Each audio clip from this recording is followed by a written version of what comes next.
I got to figure out what's going on with that, why it always loops back around. John, hear you there. Bases dropped on another round of SDH AM. It's a Thursday, which means it's Thursday Thoughts. And we got a lot of thoughts on a bunch of different things. We've got a lot of competitions going on.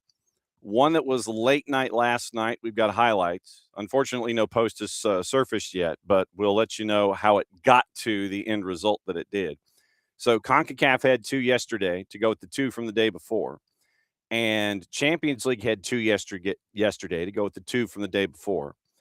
Europa had one yesterday to set up the three today. Conference League didn't have any yesterday to set up the four today. So we'll have reviews and previews of everything going on. Max Anderson set to join us coming up at the bottom of this hour to start opposition research as we get ready for anything and everything going on. Chicago Fire, Atlanta United. We got to find out state secrets about how Chicago pinned in Nashville last week, because after Chicago for Atlanta and after Nashville travels to Mexico, they come back next weekend, and so it's Atlanta and Nashville. So by the transitive property of soccer playing, we get to find out about Nashville and figure out tired. And next week we'll have Lucas Panzica on to talk about Nashville and how tired they are and what their lineup might look like and all the things as they head into the matchup with Atlanta coming out of CONCACAF Champions League. So that's hour number one. So it's CONCACAF, it is Champions League, it is Europa, it is Europa Conference, it is Max Anderson. That's hour number one. Hour number two, Nino had a family matter to take a bit of a hiatus from us for this week. And so we're going to cover Libertadores and Sudamericana in hour number two, because there was a lot that happened yesterday. So we're going to go over all the results there, get you ready for what's going on in Sudamericana and Libertadores, and we'll get you through all the other news of the morning. Niko Moreno is going to join us last half hour. We'll start our preview of everything else going on in Major League Soccer, and that's going to get us through to the end of the show today. Just a reminder quickly, tomorrow, Steve Cangelosi is going to join us. He will be our 10 o'clock interview for Apple TV, and we will get his thoughts on what's going on with Charlotte and Nashville, considering that he and Danny Higginbotham are the Saturday Showcase on Apple TV this week. So the Kanji Man is going to join us at 10 tomorrow, and we might have someone else join us either early or late because of something that I got that we have to have an official presentation for. So someone else from Apple and the Apple Cruise, who works also with other leagues in other divisions doing play-by-play and color. And just to kind of give you an idea, he was in Atlanta last week with his Apple partner, who I need to catch up with to find out about his book, and I've got to have him on. So we got some stuff going on next couple of days. Hopefully we can catch up with Greg Garza and find out what's going on with our friends at Beyond Goals Mentoring. So tomorrow is going to be previewing things and talking about Charlotte and talking about Nashville. Kanji Man is going to join us, and that's going to be tomorrow as a part of the morning show. So today is all the cup stuff, catching you up on what happened last night and getting you ready for what's going on today. Now, morning Abby, morning Ricky, morning Ropes. Okay. So Ricky, with the gossip, rumor, and innuendo this morning, Argentina playing two pre-World Cup friendlies at A&M and Auburn.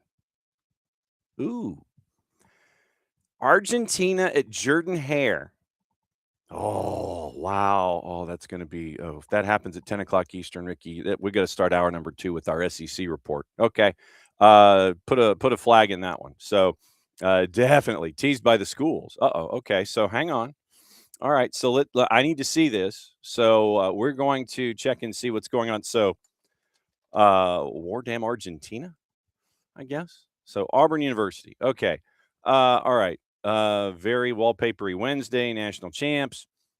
See, now that's the other thing. Separately, since it was an Iron Bowl for a wheelchair basketball national championship, we need the War Damn Wheels T-shirts. So that to me is something that has to happen. And okay, so Jordan-Hare taking the global stage. Check back at 9 a.m. tomorrow to see what the world is talking about. # War Eagle. Okay. So now I see the tweet with which you are referring. Okay. So yeah, we'll keep an eye on the Auburn Tigers on the Twitters. I don't necessarily care about Kyle Field, but we will. Yes, Abby, you should stop at Buc-ee's. Abby's question: should I stop at Buc-ee's? Of course you should. All of the different candy, all of the banana pudding, chocolate pudding, banana pudding. Yes, you can get all the drinks you need. Yeah, so there's plenty to get into. You got all the breakfast stuff because you're in a breakfasty. Yeah, I think you're in the breakfast window, so you can have a lot of the good breakfast food that's there, a lot of the sugary breakfast food that they have, and as Ricky says, the answer, it's never no. So that's key as well. So yes, you should go to Buc-ee's. You probably could get the petrol a little cheaper than you could otherwise. But the answer is always yes, never no. Ricky is correct on both accounts. Okay, well, yeah, so obviously still no bread for Abby since we're still in Passover, but then go get the banana pudding or the chocolate pudding.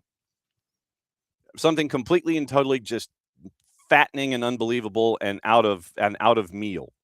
So, yeah, there's plenty to get. Don't have to have any bread. You don't have to go down that aisle, but there's still plenty to play with without question. But the answer is always yes. Should you go to Buc-ee's?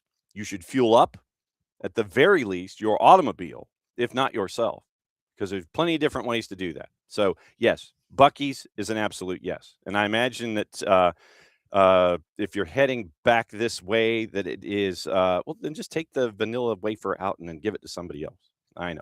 Then chocolate pudding, then. How about that? Okay. So, plenty to play with. Abby, go fuel up the car and then fuel up the people, and then you'll be on your way. I think you've got to be at the one in, if you're heading back this way, it's got to be the one in Warner Robins, right? Just checking. So Abby is listening to us live this morning, and so she is on her way back, and she is sampling Buc-ee's on her way back in, as she should, as we all should in these situations. Oh, you're heading to Florida, so then southbound. They're building one, by the way. They're building one in Monroe County, which is on your way to Macon. So they're building one in Monroe County. So it gives us an excuse between Atlanta and Macon to pull off to the side of the road, probably within the next year, to go to the Buc-ee's that will be there off I believe it's the Rumble Road exit in Smar off of 75. So that's being built in Monroe County. Boy, is Mary Persons really going to be a popular place. So, yes, Buc-ee's, Monroe County, currently being built. And I think it's just inside the county line, too. And so if you're heading south, then they're heading to Florida, then it's probably the Warner Robins one. Just pull off to the side, fuel up the car, fuel up the person, make sure you got plenty, and just get down there safe. So, all right. So Abby is making us all jealous this morning, pulling off at the Buc-ee's. All right. So opening kickoff brought to us by our friends at Black Pitch Coffee and blackpitchcoffee.com. What we like to do, start your day with the most important stories in the game and the right way to start your morning. Black Pitch Coffee, part of the SDH community, showing up at events all over Atlanta. Try their home blend made with beans from Brazil and Guatemala. Heavy-bodied, notes of walnut and semi-sweet chocolate, and a rich world-class finish. Opening kickoff, powered by Black Pitch Coffee and blackpitchcoffee.com. If you haven't seen it, it looks like the Colorado Rapids are rebranding. And this would be, so let's see, for the 37th time in club history, it is a chance for Colorado Rapids to rebrand. And we probably should check up with our friend Matt Pollard and find out what's going on there. So it is the lead story with our friends at Burgundy Wave and among other places. So the Rapids are reimagining their crest and club branding after a fan survey. Currently, it is the I don't even know what to call it. The 442 diamond crest that's got Colorado Rapids and the soccer ball, and the soccer ball is kind of embedded in the Wasatch Mountains, and it's got the 96 underneath it.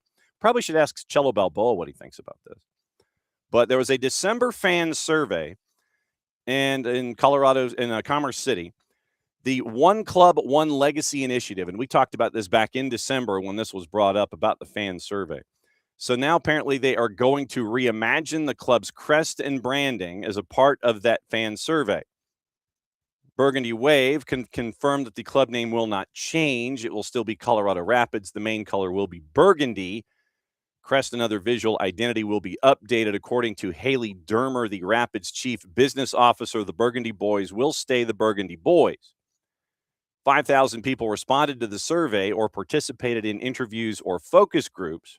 Majority of the fans said Burgundy is a core part of the club's identity. 90% of the fans identifying with the name Colorado Rapids, a little over half, 55%, were open to updating the crest. Journal of Sports Management says it's typically around 25%. So if 55 is more than 25, you would think that the majority of the folks that were engaged in said survey were interested in updating said crest. So name can't change. You don't want to do anything like that. You don't want to do like Denver Soccer Club, like our friends at Burgundy Wave suggested. Burgundy is, given the etymology of the word Colorado. Story behind it, given the club is called Rapids, colors have to stay the same or go back to original green. Crest could go with an update. So clubs saw similar feedback across demos, uncommon in these surveys. So basically socioeconomics, ethnicity, presumably, how long you've been a fan, across the board. Across all the demos, they were like, yeah, half the folks were like, yeah, you need to change this. So according to Burgundy Wave and our buddy Matt Pollard, having that kind of symmetry with your demos, I can't believe I'm using all of these words in one sentence, but all of that seemed to be heading down the same road. They're like, yep, this is what needs to be done, and change the crest. So apparently the fan base is aligned. And then Dermer told Burgundy Wave there will be a reimagination of the crest. It's going to look very different. I only just saw the first initial sketches. We said back to the drawing board. Whoops.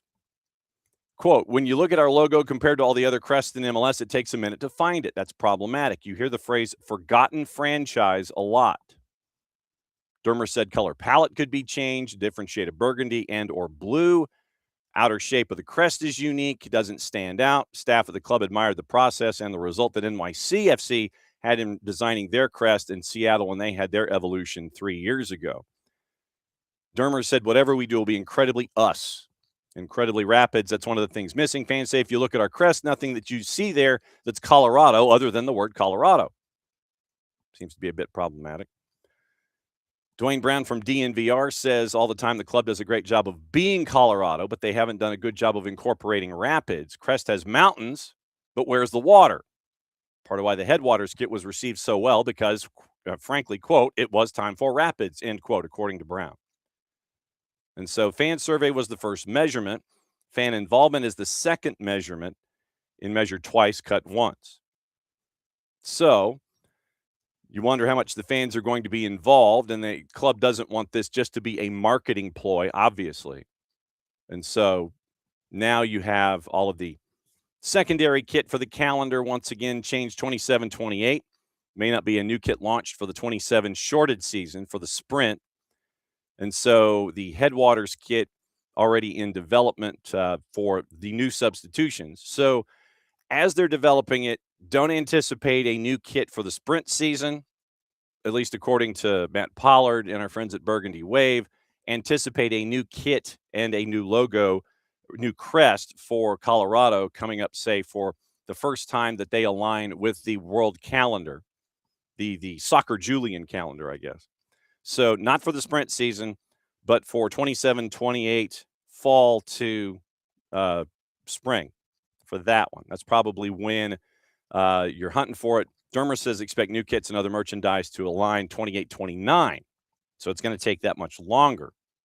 So not for the first flip over in the Soccer Julian calendar, but the second. More merch catered to women, according to the around the World Cup break. Changes to premium seating in July, and that also it could be Summit Club, 2 home games in. Things are going well, according to our friends at Burgundy Wave. So a new crest in Colorado. And if you believe footy headlines, then it also appears that RSL's third jersey has been leaked, and their jersey, the third one at Footy Headlines, has the old school font with the it's not this the lowercase the lowercase in the manuscript lettering, and the E is not the same capitalized font that we see in the R, the A, and the L in Real. E is its normal manuscript self. Everything else is somewhat capitalized. You have the Wasatch in the background, and so it looks really cool. I mean, it still is the cobalt with your base, but if you believe Footy Headlines, third jersey is going to be out for RSL, and it looks kind of cool. So we had jersey news this morning when it comes to all of the rebrands and stuff officially. So that was the official term there involving what is going on. So new stuff in Colorado. Looks like it's going to be happening. They're going to take their time with it, but they got all their fan surveys back, and they're like, yeah, we need to do something different because the logo is hard to find. You see Colorado, you see the word rapids, you see mountains, but you don't see river, because if you're rapids and you see a mountain, that doesn't really mesh. So it looks like Colorado's changing their crest again. And so we'll see what happens there over the next little bit. RSL looks like they've leaked their third jersey. Looks kind of cool. I'm not buying it, but for those that are RSLians, then you probably will when it comes out as the third jersey later this year. So that's opening kickoff. Folks are changing their things. Opening kickoff brought to us by our friends at Black Pitch Coffee and blackpitchcoffee.com. We start our day with the most important stories in the game. Right way to start your morning. Black Pitch Coffee, part of the SDH community, showing up at events all over Atlanta. Try their home blend made with beans from Brazil and Guatemala, heavy-bodied, notes of walnut and semi-sweet chocolate, and a rich world-class finish. Opening kickoff brought to us by our friends at Black Pitch Coffee and blackpitchcoffee.com. By the way, once again, if you're listening here, you're watching here, you're hanging out with us in the morning, Morning Espresso is your natural next step. And we reference it a lot. It's found in your inbox one way. It is something you can listen to on your favorite podcatchers, or you can hang out with it and listen to it or watch it on your YouTube, on the SDH YouTube channel. It is the morning newsletter that Jason puts together, presented by our friends at Oglethorpe University, and it gives you all of the stuff from a news perspective that you might have missed overnight, and some stuff that you might have missed also after we went off the air yesterday afternoon. Everything you talk about here on SDH AM, newsletter goes deeper every morning on Morning Espresso. Already in your inbox if you subscribed. If you're not, soccerdownhere.net. You go to the website, and you go into the read section. You're on the list. That's all you got to do. You sit there, you hit soccerdownhere.net, go to read, scroll down, literally a box pops up. You enter in your email address, and you'll get something from the soccerdownhere.beehive, BEEHIV.com. And so that's where our newsletter is housed, and you can get that every day. All of the news, all the things, all the stuff, all of Jason's observations as well to start your day. You go to soccerdownhere.beehive.com or just go to soccerdownhere.net. Pick up the Morning Espresso newsletter, listen to it, watch it, be a part of it in all of its forms, and that way you get all the stuff. You get all the stuff, people. That's how it goes. And once again, that's Morning Espresso presented by our friends at Oglethorpe University. And as always, thanks to them for being great partners with us, whether it is the university itself or John Aiken and the Future Star Soccer Academy and Oglethorpe in general for being great partners with us when it comes to what we want to do when it comes to covering Oglethorpe University and all the things that the Stormy Petrels bring to the table on a daily basis. But we can't thank them enough for being the main presenting sponsor for the Morning Espresso newsletter brought to us every single day that Jason is up and around, and it is now gone daily, like literally Monday through Sunday, 7 days a week. You can get Morning Espresso now, especially since we're heading into this cup that the world is chasing, and there's always going to be news to talk about, especially on the weekends. So 7 days a week now, especially in the World Cup cycle, you can pick up Morning Espresso presented by our friends at Oglethorpe University. So very, very cool stuff from them. And Jason's writing is off and running as we go here every single day. All right, Max Anderson coming up in a couple of minutes, and we will break it all down, and we will take a peek at what's going on here. Okay. So, okay. All right. So now Niko Moreno has pushed himself to tomorrow at 10:30. All right. So then we'll have Niko come in tomorrow at 10:30 as well. Tomorrow, sure thing. All right. So instead of Niko coming in at 10:30 this morning, Niko's going to come in at 10:30 tomorrow morning. He and the boss are heading to Pullman. They're trying to get out of the house to go see the youngin in the Palouse. So that means that Niko is going to be joining us at 10:30 tomorrow. So it's going to be hopefully Beyond Goals Mentoring tomorrow at 9:30. Steve Cangelosi at 10. Niko Moreno at 10:30. And so for after Max Anderson, hour number 2 is you and me. We'll break it all down and we'll let you know what's going on. So literally, Niko just sent me the note. And so Niko Moreno joining us tomorrow at 10:30 after Steve Cangelosi. So that's hour number 2. It's going to be all MLS all the time tomorrow. So we'll have that going on.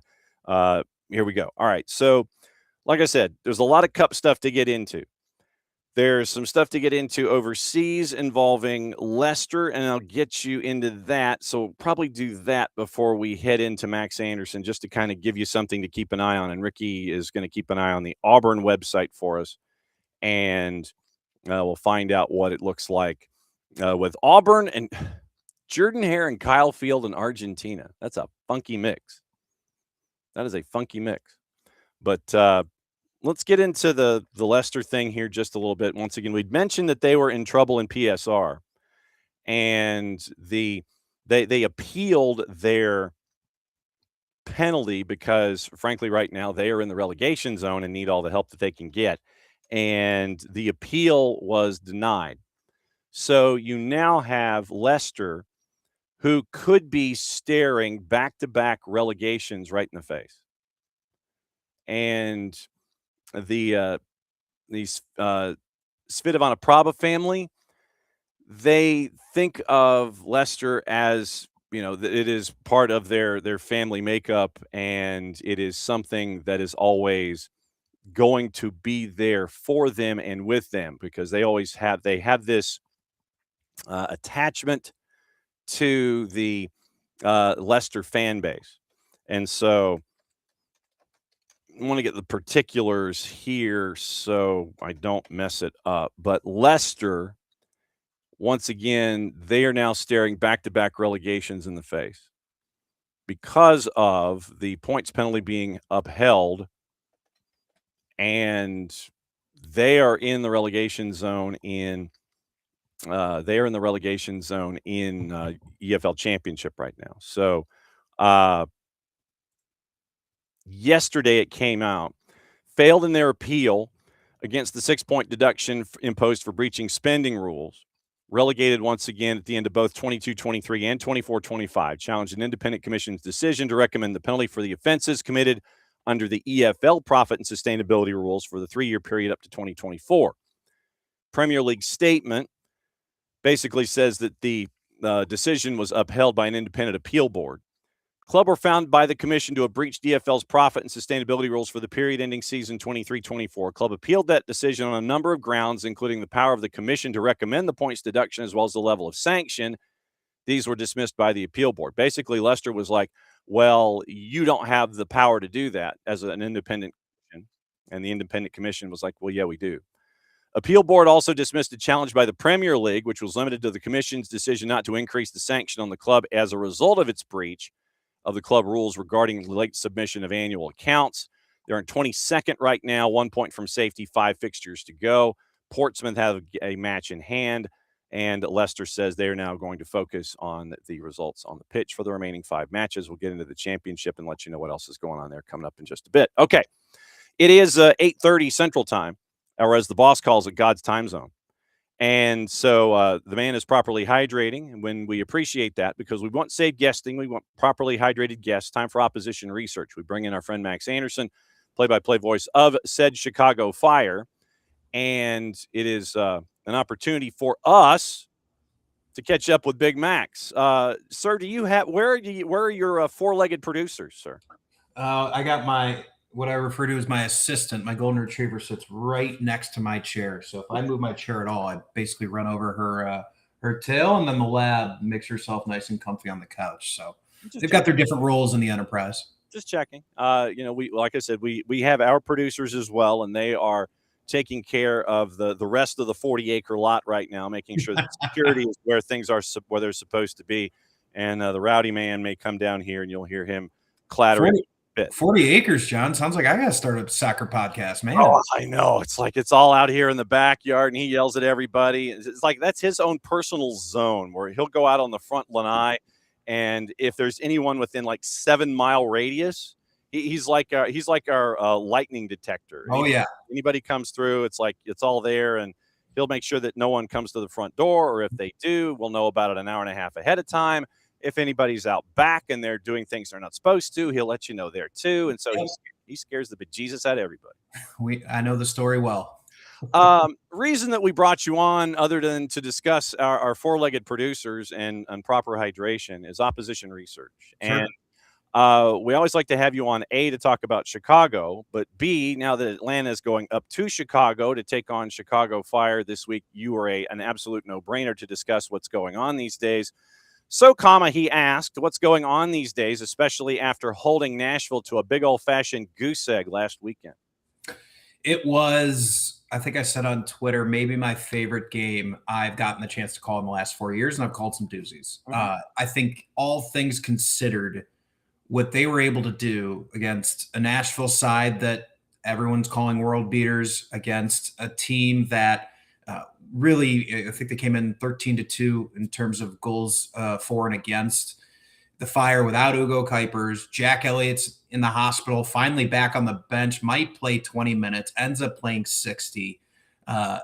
You get just the injuries, the sicknesses, the international duty. You got Mbagazeli and Bawazi, who gets back at 5 p.m. on Friday night because of flight problems getting back to Chicago. He plays a full 90. Just the whole story, given the circumstances, was just unbelievable. And obviously scoring the goal 17 seconds in, the fastest goal in Chicago Fire history, was something else, which, John, I know you usually ask me the questions. Did you see the stat on that being on how many other goals have been scored that quickly in MLS history? I have not, sir. Please enlighten.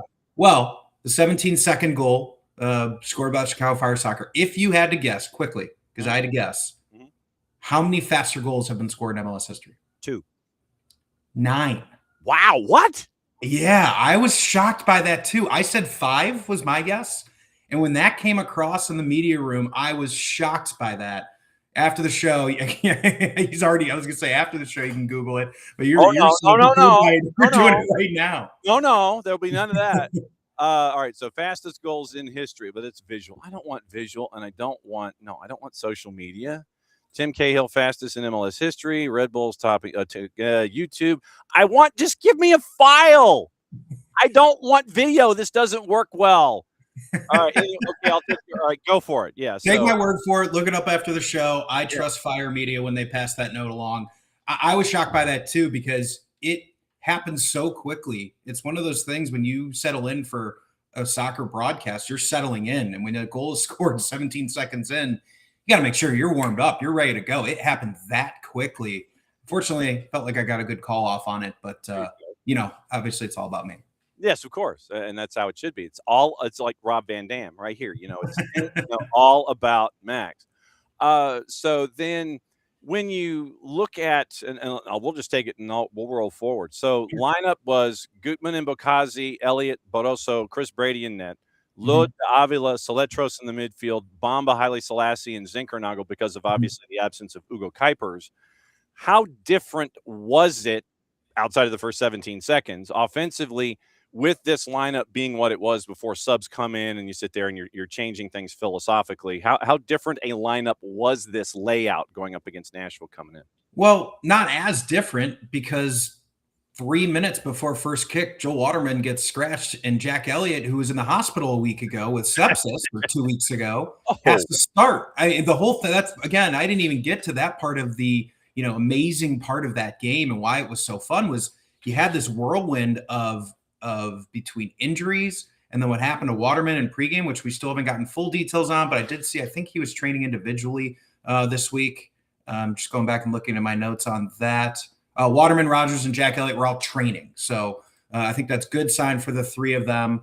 Ugo Kuipers and Chris Mueller were working out individually, so we'll see what that means for them in terms of the game. We'll find out more at Greg Berhalter's press availability later today. But that's the thing. Yeah, Elliott getting back was super helpful, and that's who you want as a center back. Guy was in the hospital and lost 8 pounds a week and a half ago. The whole story was just really remarkable. And, I think it sounds like things are getting a little bit healthier, but it doesn't seem to matter with this group. Who's healthy, who's perfect. They seem to just have this mentality of figuring out a way, whether it's Lud having to play one of his 3 or 4 positions. Marin Haile Selassie has played 4 or 5 different positions through 6 games. It's really just been an all hands on deck. And while they're figuring everything out and getting everybody healthy, they're still have a winning record in the top 5 in the East. Okay, I have massively dated information. The top 5 at one point were Mike Grella at 7 seconds back in 2015. Mm-hmm.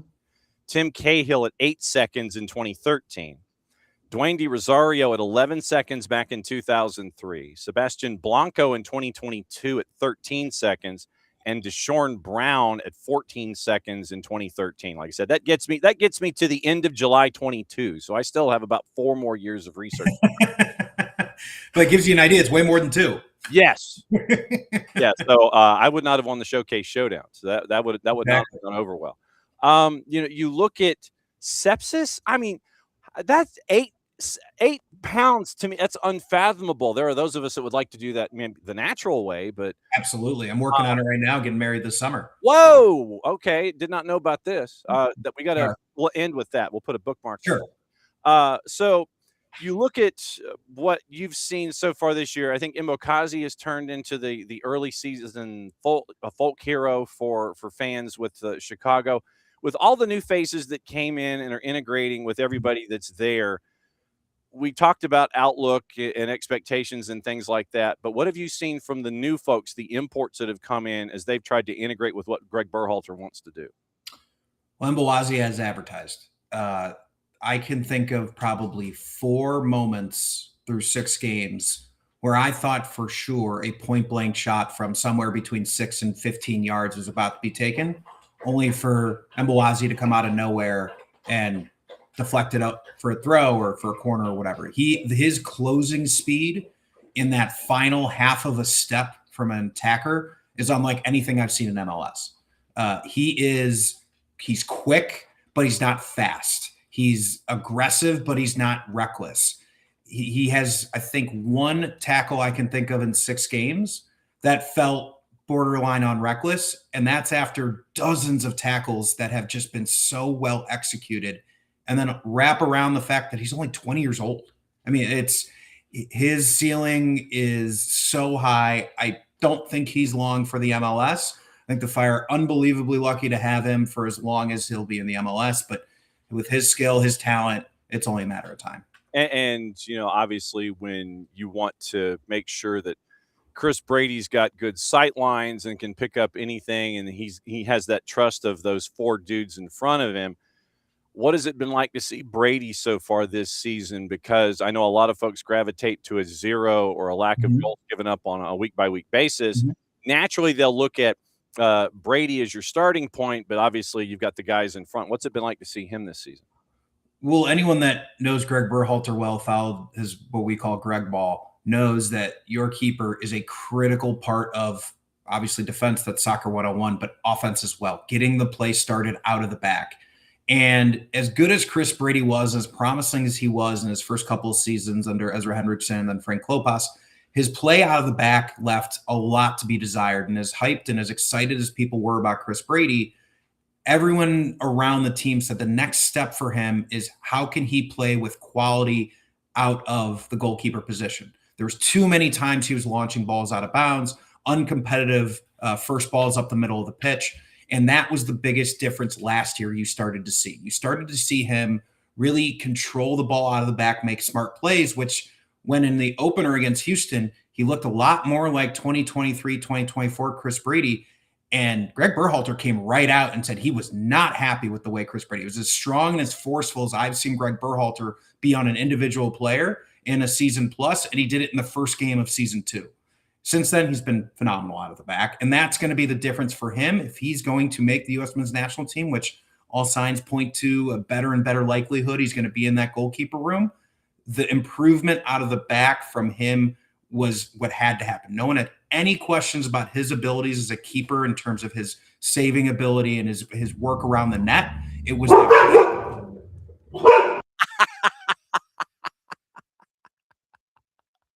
Oh, we knew it was coming. It's garbage day. Sorry, John. No worries. It's all The, good. the Brother. question for his development and his growth and his future was going to be how can he develop his skills out of the keeper position?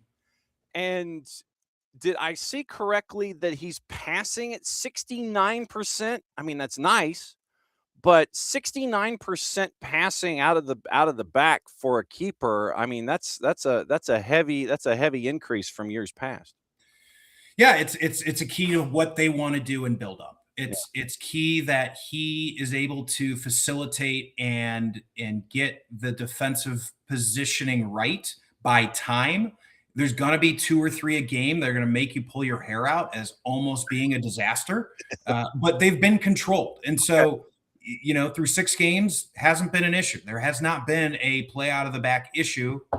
I say that, and we'll see what happens this weekend. But that was the issue last year, especially in the early going, is you saw some tragic mistakes early on out of the play out of the back that really put them in a hole. And they still found ways to have a nice season.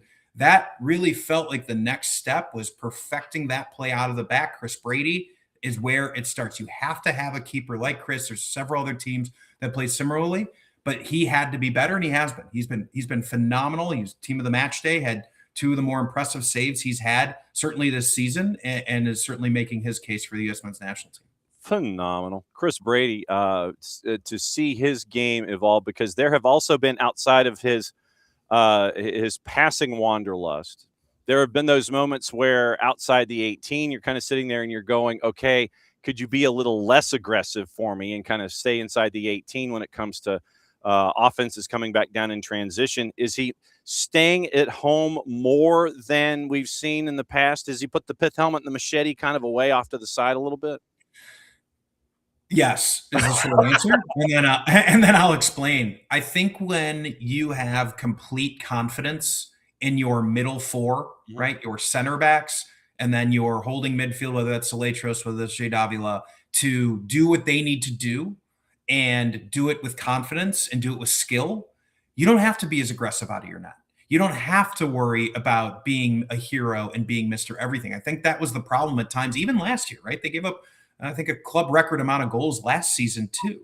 And defensively, it was still the issues, right? Offensively scored 66 goals, second in the league. There was no issues, but defensively, it was still issues last year. And that comes with confidence. It's something that's sometimes hard to quantify, the confidence that a goalkeeper has and how that can unlock other parts of your game as a keeper and unlock other parts of your team. It's a domino effect. That's those soft skills that a lot of times can have difficulty in terms of analytics picking it up or detecting it. It's something you can see when a keeper's more comfortable in their box.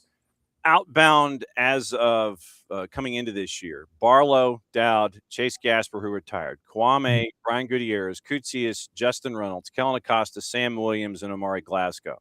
That was the outbound. The inbound, we mentioned Saletros, Franco, Mboazi, Jason Shukaluk, and since we cover MLS Next Pro here and we do the twos matches, we know what Jason brings to the table. Robin Lod, Josh Cohen, we know what Josh brings to the table, and then Dejane as well. When you look at the folks that have come inbound that we haven't had the chance to talk about, obviously limited minutes and some folks coming off the bench and such, the new faces, what else sticks out with you with the new faces coming in this year? Yeah, I'll go to Robin Lod, right? I guess we should have known what we were getting in Robin Lod, but it's still really impressive to see. And Martin Haile Selassie actually this week in a piece on in On Tap Sports, my broadcast partner Joe Chat's got to give a plug. I had a great time with Martin Haile Selassie and really talked about the calm nature that Robin Lod brings and what can be a chaotic sport. He brings a level of calmness to the pitch that really, it sounds like, resonates. I mean, Martin Haile Selassie called it out directly this week in that piece that Joe wrote and said his ability to keep things calm in chaos has really helped them thrive. Not to mention, he's been asked to play 3 different positions already. Started out right wing because of injuries, then has had to play centrally at times, then had to move over to the left. He's been a consummate professional every step of the way. And every game in a Fire kit, he's got a little bit better. It was kind of a rough first game or two, and I thought he played his best game with the Fire in the most recent one against Nashville. 10 points in the first 6, 3-2-1, the second best defense in terms of goals allowed behind Nashville at 5 goals in 6 matches.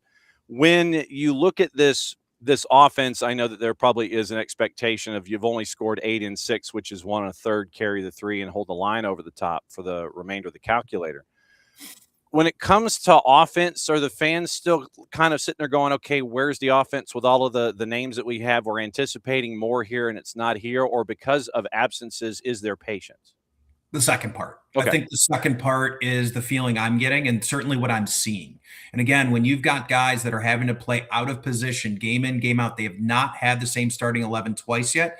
I think they've only been one game where they've had 10 of the 11 the same in back-to-back games. It's constantly moving pieces, which has also forced different formations and different tactics. And that way, they have not been able to settle into what they want to do on a game in, game out basis. They had pretty good health luck last year, especially among the top line. Ugo Kuiper's now dealing with a thing. Philip Zinkernagel had to deal with a thing. Some of the midfield obviously has been in question as well. Franco's expected back after the World Cup break. But there's been guys, again, that have had to play out of position, and that's not an easy thing. It is not like going from X receiver to Z receiver, and as long as you know the routes, you can still run them and run your offense pretty effectively. It is a different thing when you're asking guys to play different positionally, and it's been pretty evident that guys have been working through it. Fortunately, like you said, 3-2-1, 6 points in 10 games, you'll take that. Yeah, Max Anderson, Oppo Research with us here as Chicago gets ready for Atlanta. Okay, so then I'll bite. Pop quiz time. Who's been playing out of position? Where have they been playing out of position? Formationally, what has been different than what is normally anticipated? So lay out the Webster's dictionary for us here. Well, the first and foremost, and I mentioned him, but I'll go into detail and deserves his flowers, is Martin Haile Selassie. I mean, just a consummate professional. Went from being a every game starter 3 years ago under Frank Klopas and Ezra Henriksen. Last year, reserve duty, right? I think only started a handful of games, 5 or 6 at the most. Came into reserve duty and maybe 10 more. And I think he played in roughly half the games. Now he's starting basically every game, and he started in a different position every single game, whether it's right back or right wing back, right wing. He started at left wing back. He started at center forward when Ugo Kuipers went out. And every single position he's played this season, he's played well. He has not had a bad game. He hasn't had an average game. Wow. Every single time out there, the guy is just a consummate professional. And I thought, I maybe got a little bit over my skis, according to my color commentator, Joe Chats, but maybe one of his 2 best games as a Fire player happened when he had to play center forward in place of Ugo Kuipers, another new position. And he just keeps getting it done. He's the guy you need to deploy in different positions when you get guys that get bumps and miss, and he just is always available. So then formationally, this week with Atlanta coming to town and the health issues that and the health issues that are being navigated, what, are you anticipating, with Atlanta coming to town, or do you even have any idea yet? We're still figuring that out. We'll know a lot more today with Greg's Thursday availability. I think the dream is that solid 2 center back with the solid 2 in front of him of for now, Soletros and Jade Avila. We'll see what that looks like when Franco gets back. There's a lot of questions. Those are good problems to have. For now, you've got some really good pieces, but I think that 4 solid in the back that allows your wing backs to get up, right? Leo Barroso and Andrew Gutman, Atlanta United, well familiar with his game. Oh, yeah. When that center 4, that core 4 in the middle can really hold things down and disrupt, it really allows those wings to get up. And at times, Soletros sometimes functions as a 3rd center back at times. He really can flex throughout the field. So when they're humming, they're really putting a ton of pressure up the wings with guys like Barroso, and talk about another guy that I don't think's long for the MLS. It has a very, very bright future, the Portuguese international, still only 20 years old.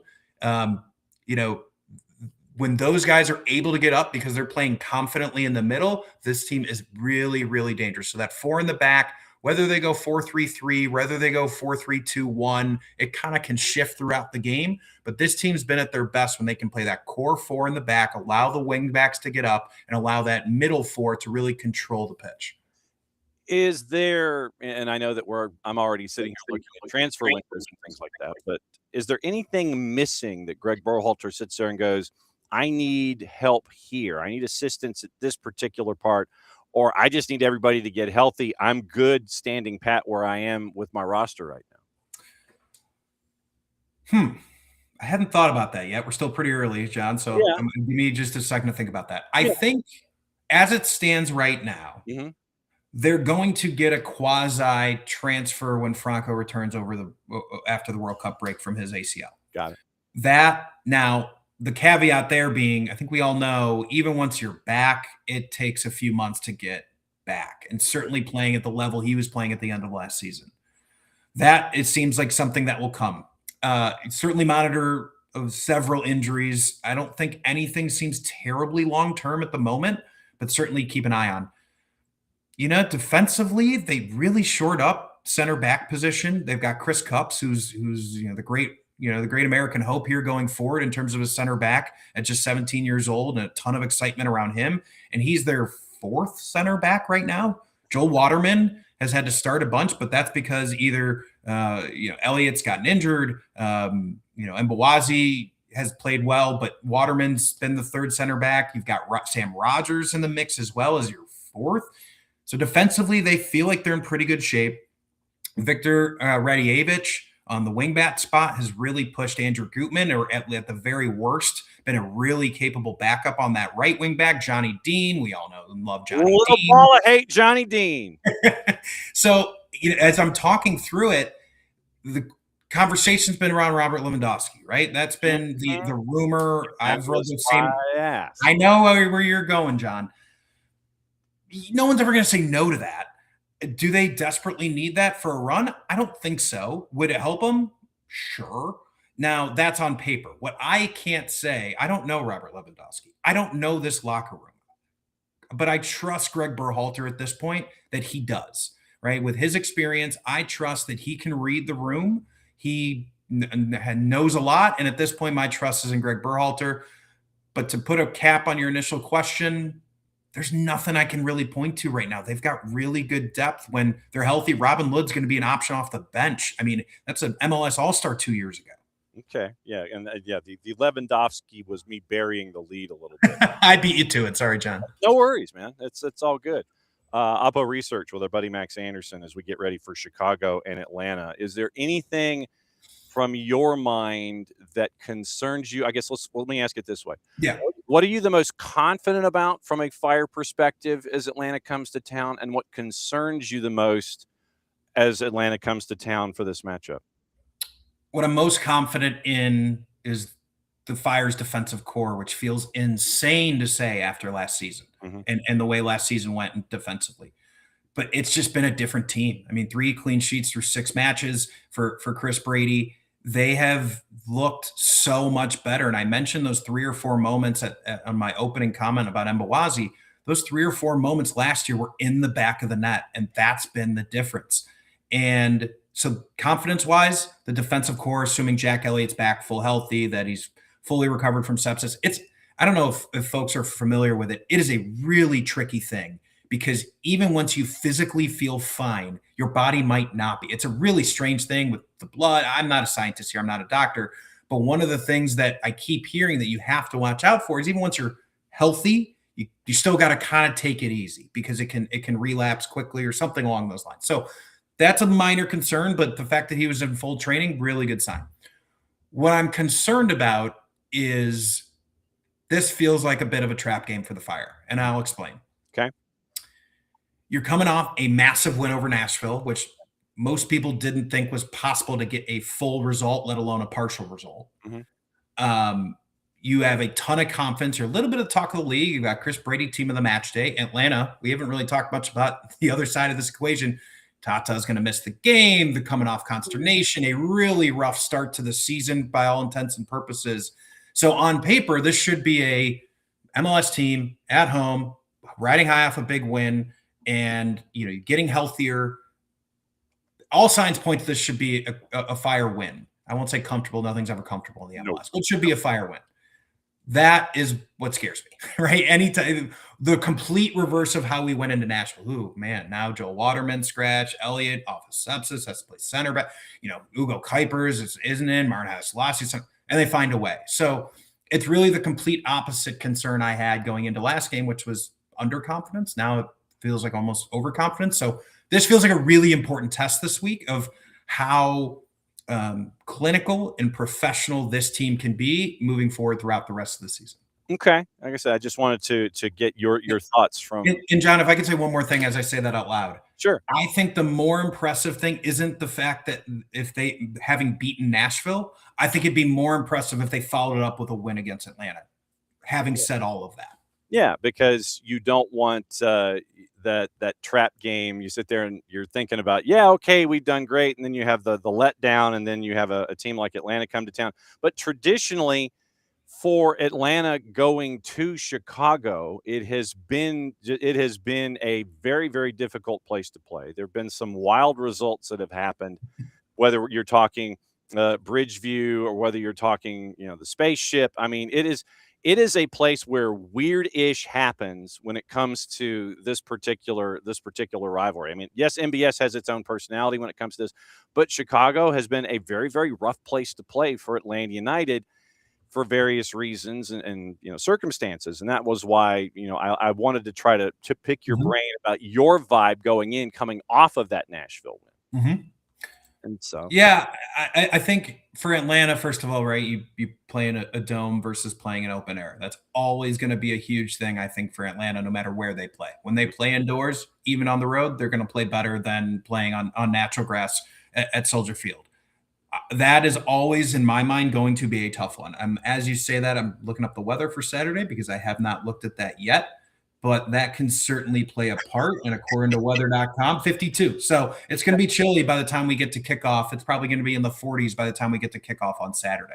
So that's another factor, right? You've got Atlanta coming up to Chicago in the Midwest in April. And that's going to be, looks like 10-mile-an-hour winds for now, but you never know on the lakefront what's going to come. So all of those mix of things, travel on the road in the MLS is hard. Going from a dome to outdoor, artificial to natural, all of those, I think, factors in some combination into being a tough road game traditionally for Atlanta. No doubt about it. All right. So what is this about you and the marriage here in the summer? What is going on? I don't know. Did you think I was the one that thought of why can't I do this? There we go. Do you think I thought of these lovely pink flowers? Come on, John. I mean, you could have an SO that likes to do things in a manner where you're making sure that the surroundings are nice and it's not just sports things. What's happening? You've around the corner is now my sports memorabilia stuffed in a closet till we get bigger digs. Which probably the next time I talk to you, actually moving next month. So you'll see a different background probably the next time we talk. Okay. So how did you get a wedding date in the summer? That's always traditionally very tough. Well, it's funny. So we got engaged last June, and she's a teacher. So we get engaged right after she's done with school. And the way she operates, she went right into planning mode. Okay. And so we got a lot done before the summer was even out. I think we had a date by the 1st of July. Wow. So she wanted to get a lot done before she went back to school. I was supportive of that idea. I have contributed ideas. John, as you well know, that's about all you can do in this role. So, but we're really excited. Marrying the love of my life. I can't wait. It's gonna be really fun this summer. And then actually, before I knew for sure I was going to be back with the Fire this year. The wedding date was scheduled. It's during the World Cup break, but there you go. The honeymoon rolls into the first couple of games post World Cup. So I'll miss a couple of games and have a really reliable backup that I'm looking forward to getting an opportunity. There you go. So like I said, the boss was the same way. We got engaged New Year's Eve, New Year's Day. And because of this thing that we do for a living, she was like, okay, we could do one of two things. We can really go quick and do it in the summer, or we can wait a year, go through American football season and do it in mid-January. And we ended up getting married MLK weekend. and it ended up being the warmest weekend on record Nice. for that particular time. And so what that does is that gives everybody that extra day to get out of town and go back to where they were. And I like it. so that was how we were, because we were like, okay, so engaged in January, turn around June, middle of soccer season, not really, might not be something to do, but so we deferred, went to January, everything worked out. So, but yes, I was the same way as you. So what if I've got this idea. Okay, cool, great, fine. Just suggestions. They're just kind of guideposts, and I'm drafting off of you. I'm just like, whatever you're looking for, I'm right there with you. Love it. Exactly. Now, John, I gotta ask you. Yeah. When can I get you up to Chicago for one of these games? I do I have to beg you? Do I have to Well, bribe you with a steak dinner? What do I have to do? Well, Mike and Jason are coming. So Atlanta, you'll be able to see Mike and Jason coming on Saturday. So they'll be up there. So you get to say hi to Mike and Jason. Will do. That's stage one of all of this. Okay. All right. So Atlanta United's radio, they always travel. So Mike and Jason will be up there. They're leaving tomorrow to get up there tomorrow night. So they're locked in place, and then they head to the spaceship and everything like that. So you'll say hi to Mike and Jason first, and then you can give me ish behind my back to the two of them when you see them at the press box. As always, my friend, thanks for starting your day there in God's time zone with us for opposition research. Hit the plug for me really quickly. Yeah, at Max Anderson 1456 on Twitter and Instagram to follow me, and then on WLS for our broadcasts at 890 here in Chicago that obviously are simulcast for the home game. So Saturday night, if you want to hear the home radio of the Chicago Fire, you can toggle that English radio option and hear me and my partner, Joe Chats. As always, my friend, great to see you. Enjoy the rest of your day, and may the producers continue barking at the garbage man. Appreciate that. Talk to you soon, John. See you soon. That's always great to catch up with Max and find out what's going on the radio station in Chicago that is commonly referred to as WLS. That's how we do it. So that's how that goes. Yeah, you have to sing the ID. Larry Lujak, because it was a clear channel station when I was growing up, it would be one of the alarms that I would set. So I would have, I'd always kind of sit there and go, okay, so what can I try and find it? And it would be, I'd listen to Larry Lujak in the morning.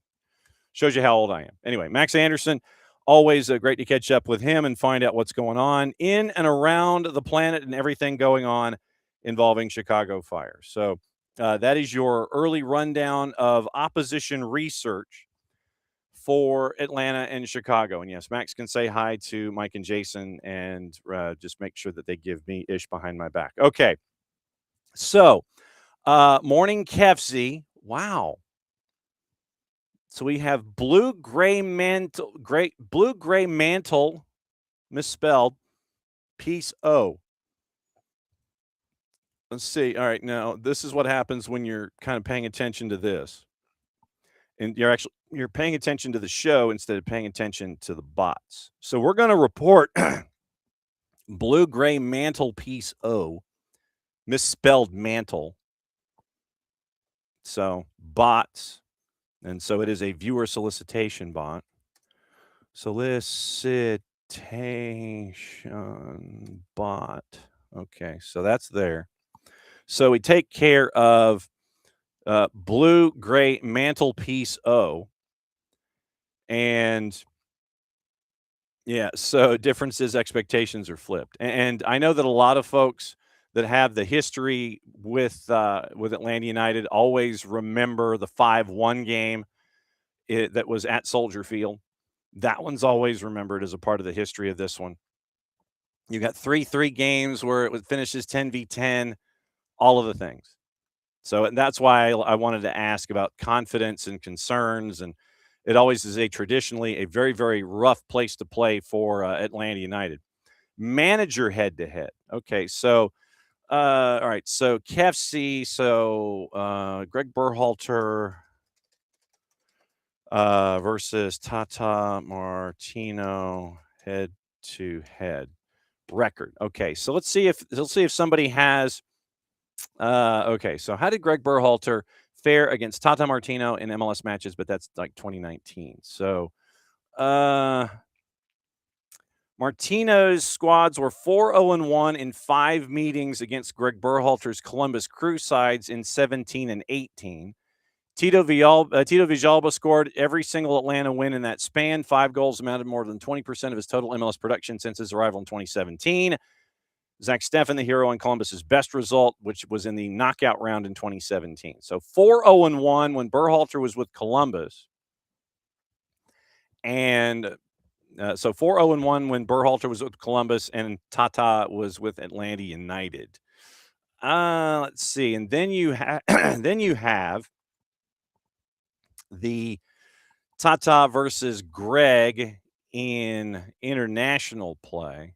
See, now this is what I need. I need more than just the MLS head-to-head. So Greg has, and then second year in the league. And like I said, I'm looking back to how it was with Tata and Berhalter 7 years ago. AS 2019. Berhalter already knows the victory feeling against Martino. So let's see. Gold Cup final in 2019. So it was regular season losses, knocking them out of the playoffs. And that's it. They only do that. They don't go to the 4-0-1. Oh, so they just go with the one win that Berhalter had against Tata, and that's the only one that they talk about. So literally, that's the only one that they talk about at AS back in 2019. It literally was just that one. They don't talk about the 4 wins that Tata had when he was with Atlanta United and he was 4-0-1 against Berhalter. AS talks about the one loss that Berhalter gave Tata Martino. Okay, so back to U.S. national soccer players not found, era 404. Okay, so as they hold up their jerseys back in 2021, let's see, this is an article as they're going back and forth. Is there anything? Two sides, 2017, 2018, 2019 Gold Cup. So 5-0-1, 6-0-1, 6-0-2, 6-0-3.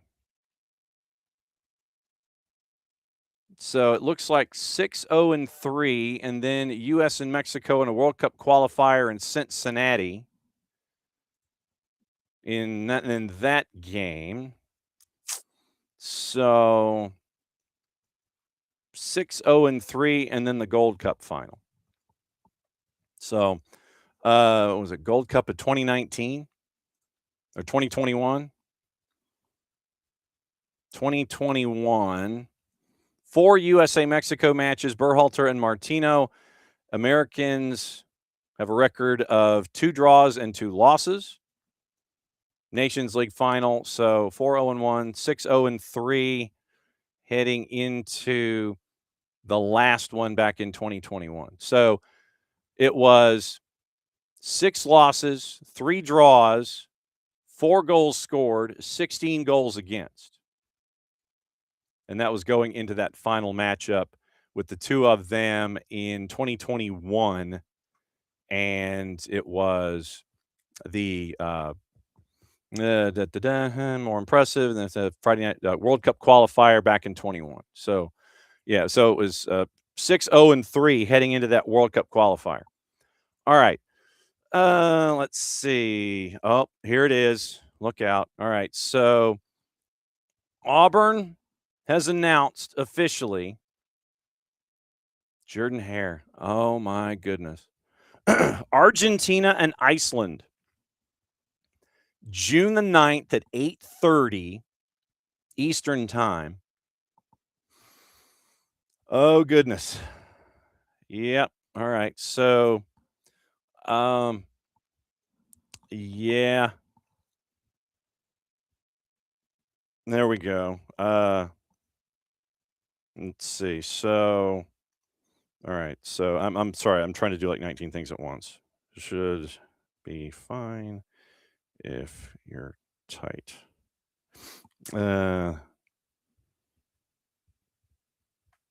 let's see. So, all right. So, that, and that. So, okay. All right. So, it is officially official. Road to 26, Argentina, Iceland, June the 9th. The official release on the road to 26, according to Auburn. Argentina and Iceland. What am I looking for? Ticket info. How about that? Ticket info on the road to 26. Wednesday, April 15th. So it looks like a promotional code. There's a promotional code attached. World Cup friendly in the 26th. And so, according to Ricky, who has done his due diligence in diving, it was per Auburn's release, tickets starting at $45 and starting on sale in 6 days. Yes. Ricky says yes. It is insane for Lee County. It is insane for Lee County. Morning four card. So Auburn is going to be hosting Lionel Messi.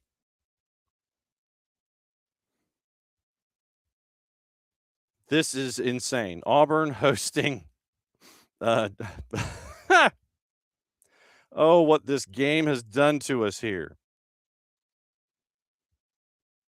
Oh, what this game has done. And if I could spell friendly, I could tell the boss. All right, so June the 6th. Seriously, people, this is insane when you think about it. Absolutely insane.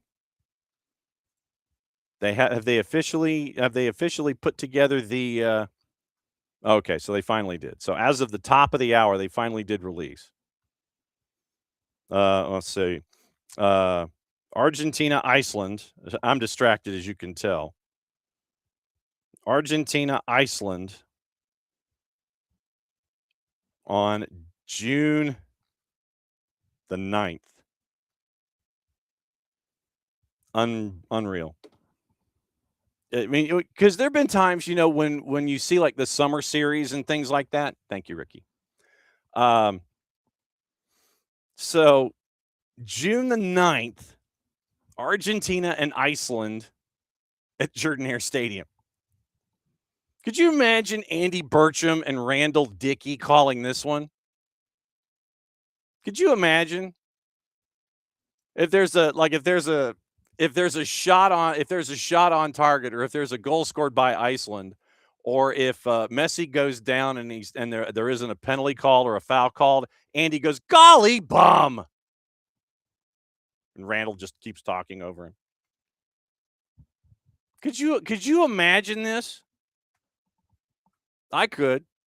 Get Andy Burcham in there to do play-by-play. Andy Burcham, Randall Dickey doing play-by-play of Auburn and Argentina and Iceland. Press conference at 11. Could you imagine, and this goes back to our Buc-ee's conversation, can you imagine? Oh, see, now that would be, this has to happen. You've got to get the Eagle flight. You have to do that. Have everybody everybody from the Argentine national team sitting there looking up, and they're seeing this has too much to it. Oh, this is fantastic. No pumps available at the Buc-ee's and Warner Robins. Wow. But you have to. Oh my goodness. You absolutely have to make this happen. You have to have. Could you imagine?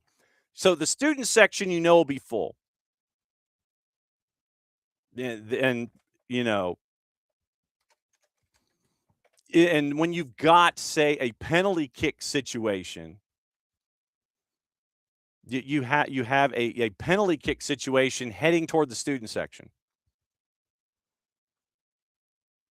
and then you put the big picture of one of the Eagles up there on that big matrix board. You do that.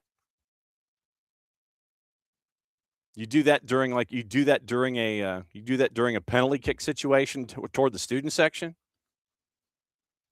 That would be fantastic. That would absolutely be amazing if that went down. You have Aurea released to get everything started. That would be insane. That would be fantastic. Ricky, you are spot on. You need to have Aurea released going down toward the center logo for this game in June. That should be a non-negotiable. That should absolutely be a non-negotiable. Aurea promoting the Raptor Center, does the whole fly around and everything, and everybody there. And could you imagine the looks on the Iceland national team player faces when they see Aurea going around, and you hear all of the fans that are there, the entire student body, and all of the boosters and everybody sitting there going, and how they traditionally will follow the flight on a game day? You have to have Aurea do this before the game. Seriously, if you have not talked to AD John Cohen, this has to happen. You have to have Aurea do a pre-flight. And I want to see the looks on all of the players' faces when that happens. I mean, seriously, could you imagine, like, Lionel Messi and Thiago Almada, they're kind of looking up, Emi Martinez, he's looking up, and you're seeing, what is this? That would be amazing. I mean, and then you end up with Aubie probably in the end zone, twirling his tail. What you've got to do here is turn this into a complete and total SEC experience. And this has to happen both at Kyle and at Jordan Hare. And I know that we're still waiting on Texas A&M to come up with their official okey doke on this too. So we know that Auburn's official. This we know. Auburn is official on June the 9th.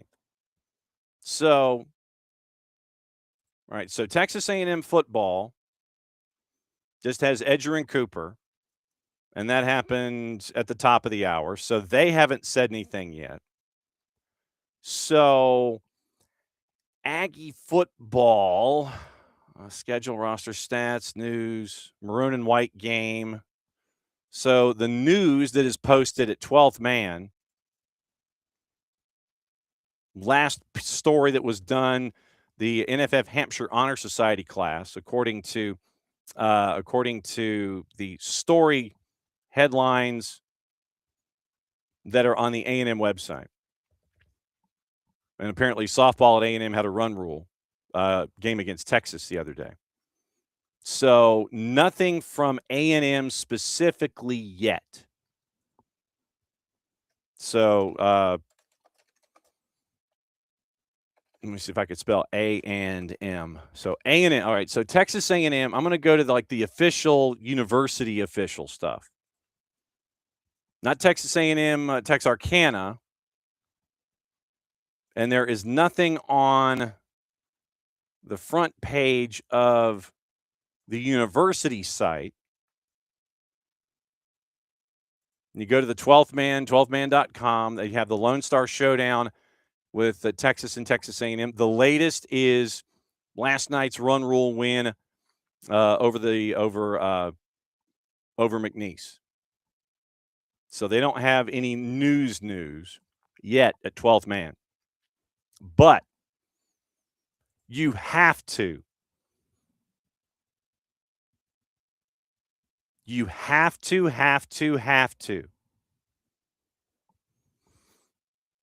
If you are Texas A&M, you have to have the band there. That is non-negotiable. You have to have the band there at Kyle Field. You've got to have the Fighting Texas Aggie band there. You've got to have the core. And you have to have that mix with the Argentine fans, and Ricky is saying that the rumor is it's Honduras as a part of this tour. But you have to have, and at halftime at Kyle Field, you have to have a performance by the Fighting Texas Aggie band. And they have to do their marches where they are all weaving one. Just, put them in if they have summer outfits, which hopefully might be a poly cotton blend as opposed to what we see during football season. You have to have the Fighting Texas Aggie band perform at halftime. Seriously, you have to. Even if they're not allowed on the pitch, and I don't know what the specs are at Kyle, if it's wide enough or if it's long enough. Might be long enough. But you've got to have the Fighting Texas Aggie band perform at halftime. You've got to have the student body do their thing.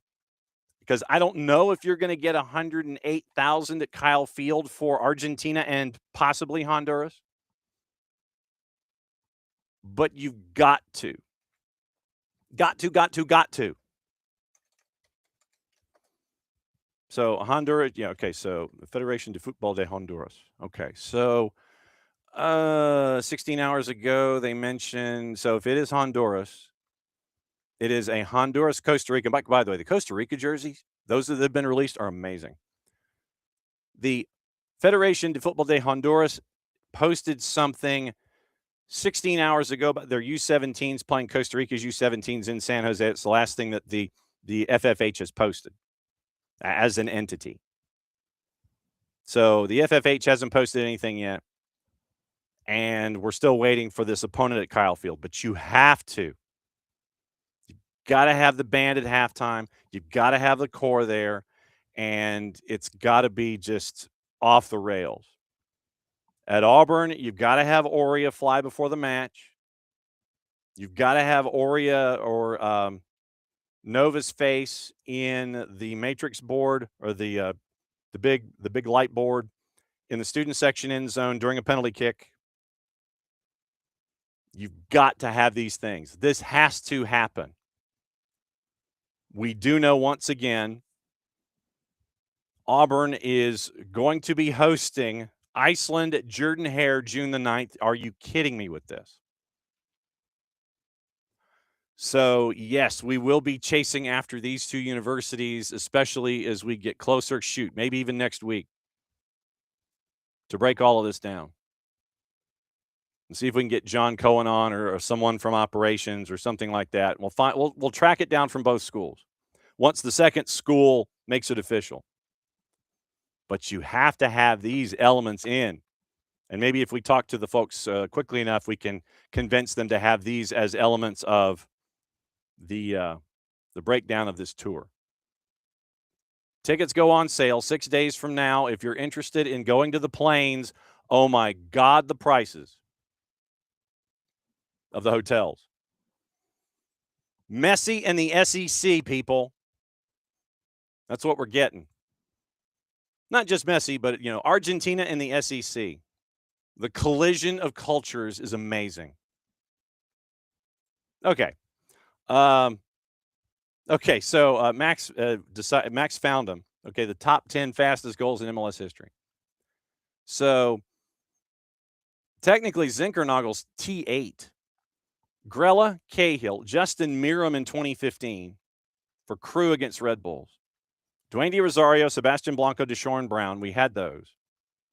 Javier Morales, 15 seconds, 2014 RSL. And then at 16 seconds, Pedro Vite in 23 for Vancouver against Houston. Connor Casey at 16 seconds, 2009 against LA Galaxy. And Philip Zinkernagel against Nashville. So that's your record for the fastest 10 goals in history that Zinkernagel is a part of. And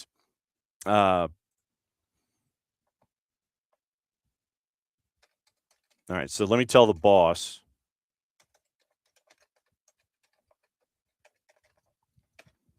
All right, so I'm telling the boss June the 9th. So she has now been officially warned as well. Save us all. But yeah, you've got to do that. You've got to do the SEC things. You have to.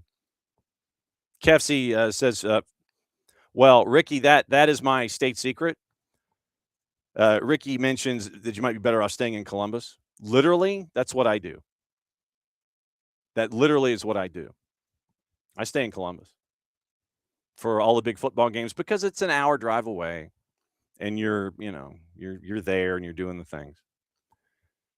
So, but yeah, during football season, we stay in Columbus now. We don't have to drive all the way home. We're not staying at Auburn. Drive to Columbus. It's an hour away. You're fine.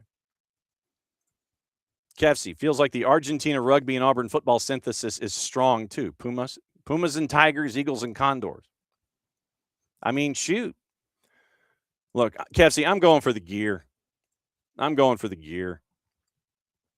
Absolutely. Give me the scarf. Give me the game day scarf. Give me the gear. I'll buy the place out. The boss knows it too. So, all right. So we're waiting officially for the Texas A&M announcement that is going to be messy and allegedly Honduras, date TBA, but hopefully that'll happen here during the show. So in trying to sift through what the SEC needs to do when Lionel Messi's coming to town, we did actually have games happen. We actually did have games happen. So yesterday in we'll start Champions League. We'll work our way forward. So Champions League yesterday. Sorry, I'm cackling just still at the notion of Messi in the SEC. So it's the Messi C. There you go. Yesterday in Champions League, it was a couple of number one stunners, and probably the largest stunner on the board. Even though Barcelona, sorry, quoting our friends at Shrinking and Ted McGinley. So Barcelona and Atletico de Madrid. Atletico de Madrid, winner at a plus 459 yesterday. At a plus 459, Atletico de Madrid gets the win yesterday in their matchup. They've never played this team Barcelona before. 2-0 win at Barcelona. Club's first victory at Camp Nou since 2006. Barca defender Pau Cubarsí, last man foul on Giuliano Simeone. Yes, same family. Julian Alvarez gets the free kick in. And then you have a red card also confirmed the narrative of, once again, Hansi Flick's high line, a little too risky. Sorloth scores first goal in a month. Atletico gets the win 2-0. Revenge for the defeat on the weekend to Barcelona. And the Atleti team bus was ransacked last week. Griezmann asked about it. He says it was a beautiful moment. Then you also had, no real surprise, PSG taking out Liverpool by the score of 2-0. And you look at Kvaratskhelia solo goal in the win. 5-man back line for Liverpool. Kvaratskhelia had a field day. So you had PSG get the win. You had Atleti get the win to go with Bayern Munich and to go with Arsenal. And so, of course, coming up next week, the dates flip. So on Wednesday of next week, this is just to win the match, not to win the tie. Barcelona favored at the Wanda Metropolitano at a minus 118. Atletico de Madrid a plus 300. Liverpool favored at home slightly to PSG at a plus 135. PSG is a plus 160. Then it is next Wednesday, Arsenal with a goal lead on Sporting at a minus 238. Sporting to win the game a plus 600. Bayern is a favorite at home against Real Madrid at a minus 164. Real Madrid is a plus 350. We go from there to the semifinals and so on and so on and so on. So Europa League, we had the one match yesterday, and that leads us into the 3 matches that are today. Braga and Betis finish 1-1 at a plus 210. Once again, we talk about the juice box purveyors and how they just kind of throw numbers up against the wall like spaghetti. Betis to win and the 90-minute draw both wrapped up at a plus 210. But the draw at plus 210 was what Braga and Betis had. Today, all three matches are at 3 o'clock. Villa right now at Bologna is a plus 110. Bologna is a plus 275. Draws a plus 225. Freiburg hosting Celta de Vigo, favored at a plus 120. Celta de Vigo a plus 250. And the draws a plus 220. Porto and Nottingham Forest, almost the same numbers. It's like I think they just get to the point to where they're weighed down by all these different competitions. And yeah, we'll just put it here. Same number at the draw as Freiburg and Celta de Vigo. Same number for Forest to win as Celta de Vigo, 220 and 250 on the plus side. Porto a plus 125 at home, favored against Nottingham Forest in leg number 1. Then you have Conference League. That includes Happy to Be Here FC. 12:45, Rayo Vallecano hosting AEK Athens. At a minus 110, AEK Athens a plus 320, draws a plus 229. 3 o'clock, 3 matches, Shakhtar Donetsk and AZ Alkmaar. Shakhtar favored at a plus 120. AZ Alkmaar a plus 220, draws a plus 240. Happy to Be Here FC, Crystal Palace. Selhurst Park hosting Fiorentina at a minus 175. Draw is a plus 280. Fiorentina to win is a plus 525. Mainz hosting Strasbourg. Mainz a plus 125. Strasbourg a plus 229. And your draw is a plus 220. So that gets you through Champions League, that gets you through Europa, and that gets you through Europa Conference. Now, last night, CONCACAF Champions Cup, the hemispheric extravaganza continued, and it was a long night for folks that are based in Major League Soccer. Last night, to start things out, Tigres and Seattle Sounders. Tigres would win it by the score of 2-0. It would hinge on a VAR penalty call and a foul inside the 18 that would end up on a yellow card for Nuhu. And then under review, it would be his tackle viewed as a penalty. Correa slots home the penalty at 45 plus 3. It's 1-0 at the break. Then you would end up with Herrera scoring in the 51st. And then an own goal was registered by Jackson Reagan in the 76th. But it was a long night for Tigres going up, or it was a long night for Seattle going up against Tigres in their in the work that they were putting together last night. But it was a 2-0 final. The own goal for Jackson Reagan wiped off the board. But 2 goals on the board. Herrera in the 51st from Goryaran, and then Correa from the spot at 45 plus 3. Tigres goes on to beat Seattle Sounders by the score of 2-0. Stats in the match. Possession, 57% to Tigres, even with a lead. 4 corners in the match. They all go to Tigres on the night. 68 to 58 in the long pass category. 22 crosses to 6 for Tigres. Crossing accuracy at 364, so that would be 4 out of 11 on average. So a boatload of crosses. And 1 out of 6 for Seattle on the night. In the attack, 22 shots for Tigres compared to 4. Shots on target 4-2. Blocked shots 8-1. Shots outside the 18. All 11 shots outside the 18 for Tigres. 11 inside. No shots outside the 18 for Seattle, 4 outside. 22 to 4. Tackle success rate, 63.5% for Tigres, 42% for Seattle.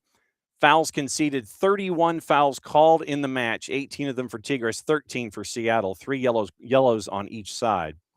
It was yellows for Herrera, Aguirre, and Goryaran for Tigres. For Seattle, it was Nuhu, Christian Roldan, and Kingston at 90+1.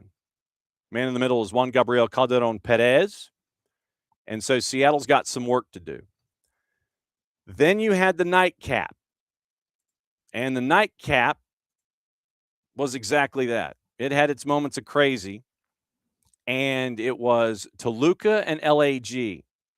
Late night at the Estadio Nemesio Diaz. And so your lineups in this one for Toluca, 4-2-3-1. Garcia in net, backline of Gallardo, Pereira, Mendez, and Simon. Franco Romero and Nicolas Castro, who had one of the goals on the night, the two in front of them.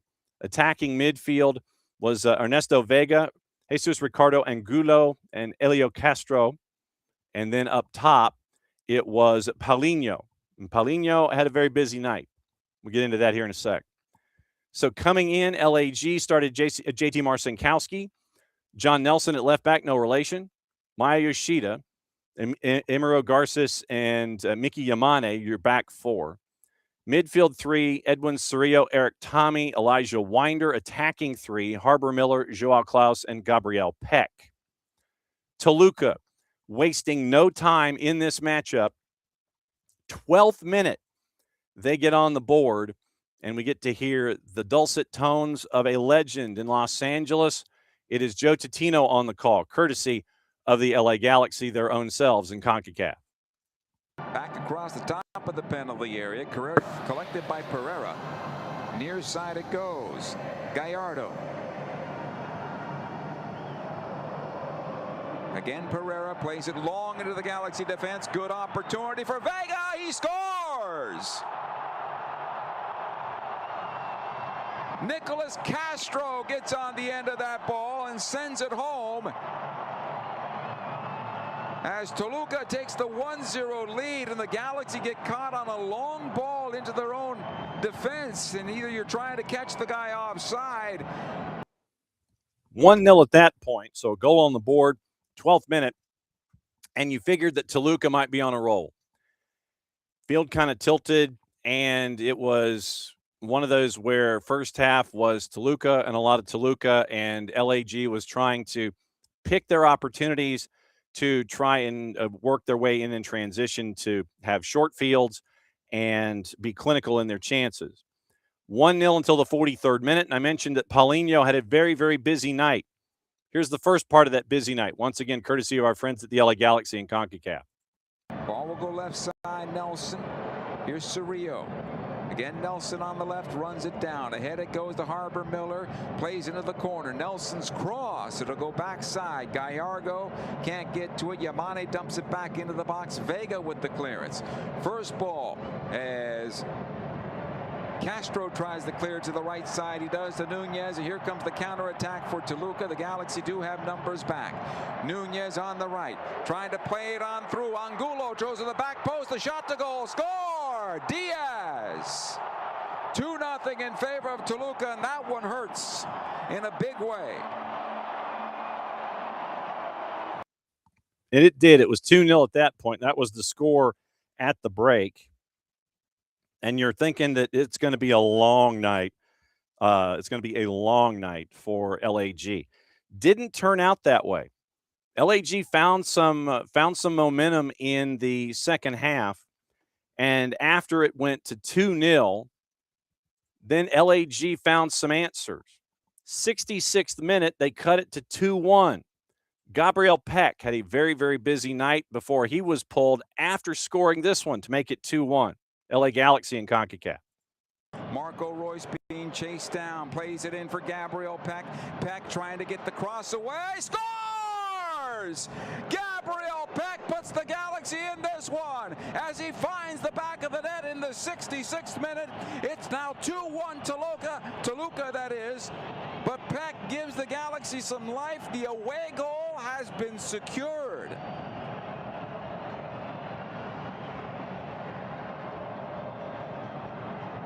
And the breakaway was started by John Nelson. Thanks to him, he stepped up and won the ball at midfield, was able to find Marco Royce. Royce took up the space on that right channel and then led Gabriel Peck into the area. Peck with his right foot finds the back of the net. 2-1 at that point, but then the busy night of Paulinho continued. He got his brace in the 73rd to make it 3-1. Galaxy not done. Marco Royce, who came in as a substitute 11 minutes after the Gabriel Peck goal, cut the margin again. Once again, Joe Totino on the call. Gabriel Peck, Yamane back in for Royce. It's tipped, comes into Aude to keep it alive. Royce scores! And the Galaxy pull one back. Marco Royce has an assist and a goal in this one since coming on. And that made it 3-2. But LAG only holds on to 3-2 for the sum total of 8 minutes. Crazy. Honestly, it was a crazy final 25. Peck scores in the 66th. Paulinho scores in the 73rd to reinstate the lead to 2. Marco Royce scores in the 77th to get it to 3-2. Paulinho scores in the 85th. Final score at the Estadio Nemesio Diaz at 4-2. But LAG has 2 away goals, and they need to keep Toluca in check next week if they've got a chance and they want to try to get a chance to advance out of that and create an El Tráfico situation on the left-hand side of the bracket in CONCACAF. So there's a lot to be decided next week in CONCACAF with the margins being what they are. And you have upper right, a lot to be decided with Nashville and Club America, 11:30. Oh, that is like late night with Hani Mukhtar. April 14th at 11:30 at night. Nashville and Club America. You got that to look forward to. So get your naps in on next Tuesday. They get the winner of Tigres in Seattle. Tigres 2-goal lead. They've got the advantage. So Seattle's got some work to do at home. That's the right-hand side of the bracket. Cruz Azul, LAFC in command after the first leg. If they can hang on to it, they're the early game. They're the early game next Tuesday, by the way, 9 o'clock. 9 o'clock and 11:30.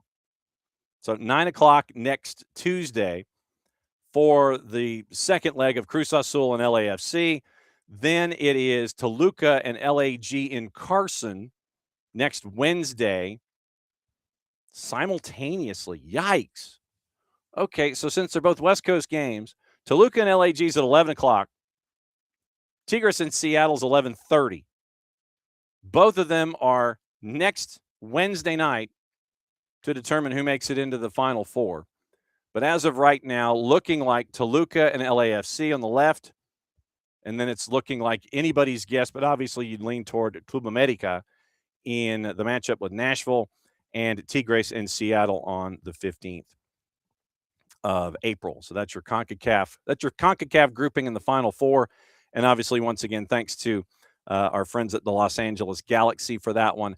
And always cool to hear the call of Joe Totino. Joe Totino has been he is a part of the fabric of LAFC since LAG. Wow, since Galaxy have been around day one, and it's really cool to hear him walk you through what goes on with the LA Galaxy, and to be able to have those voices that are a part of this. Very, very cool. Very, very cool as a part of all of that. So, tall order for LAG, not insurmountable. Tall order for Seattle, not insurmountable because you're going home. It's all in play for Nashville and for Club America. And then LAFC is in control over Cruz Azul. They just have to not step on a rake or be like Daffy Duck going down the tree line in the Robin Hood cartoon. So that was kind of what you're staring at from last night in CONCACAF. A lot of goals on the board, work to do for 3 of the 4.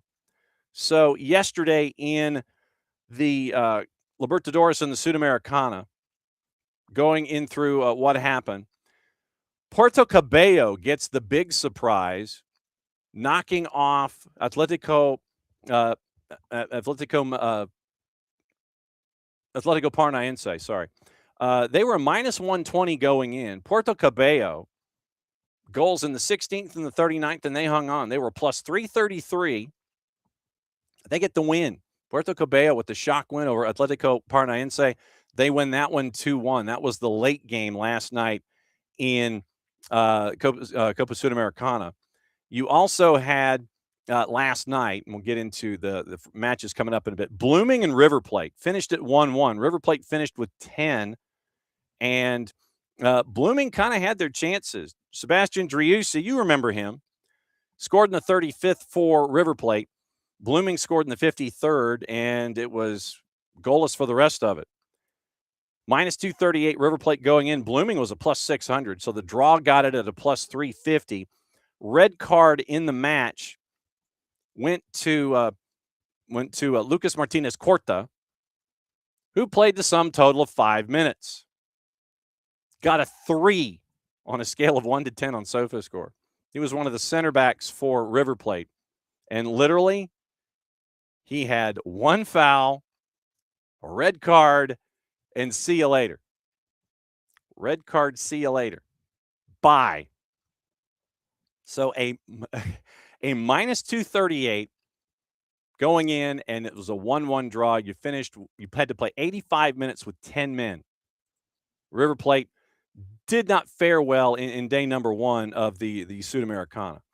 Also yesterday, Torque over Gremio by the score of 1-0.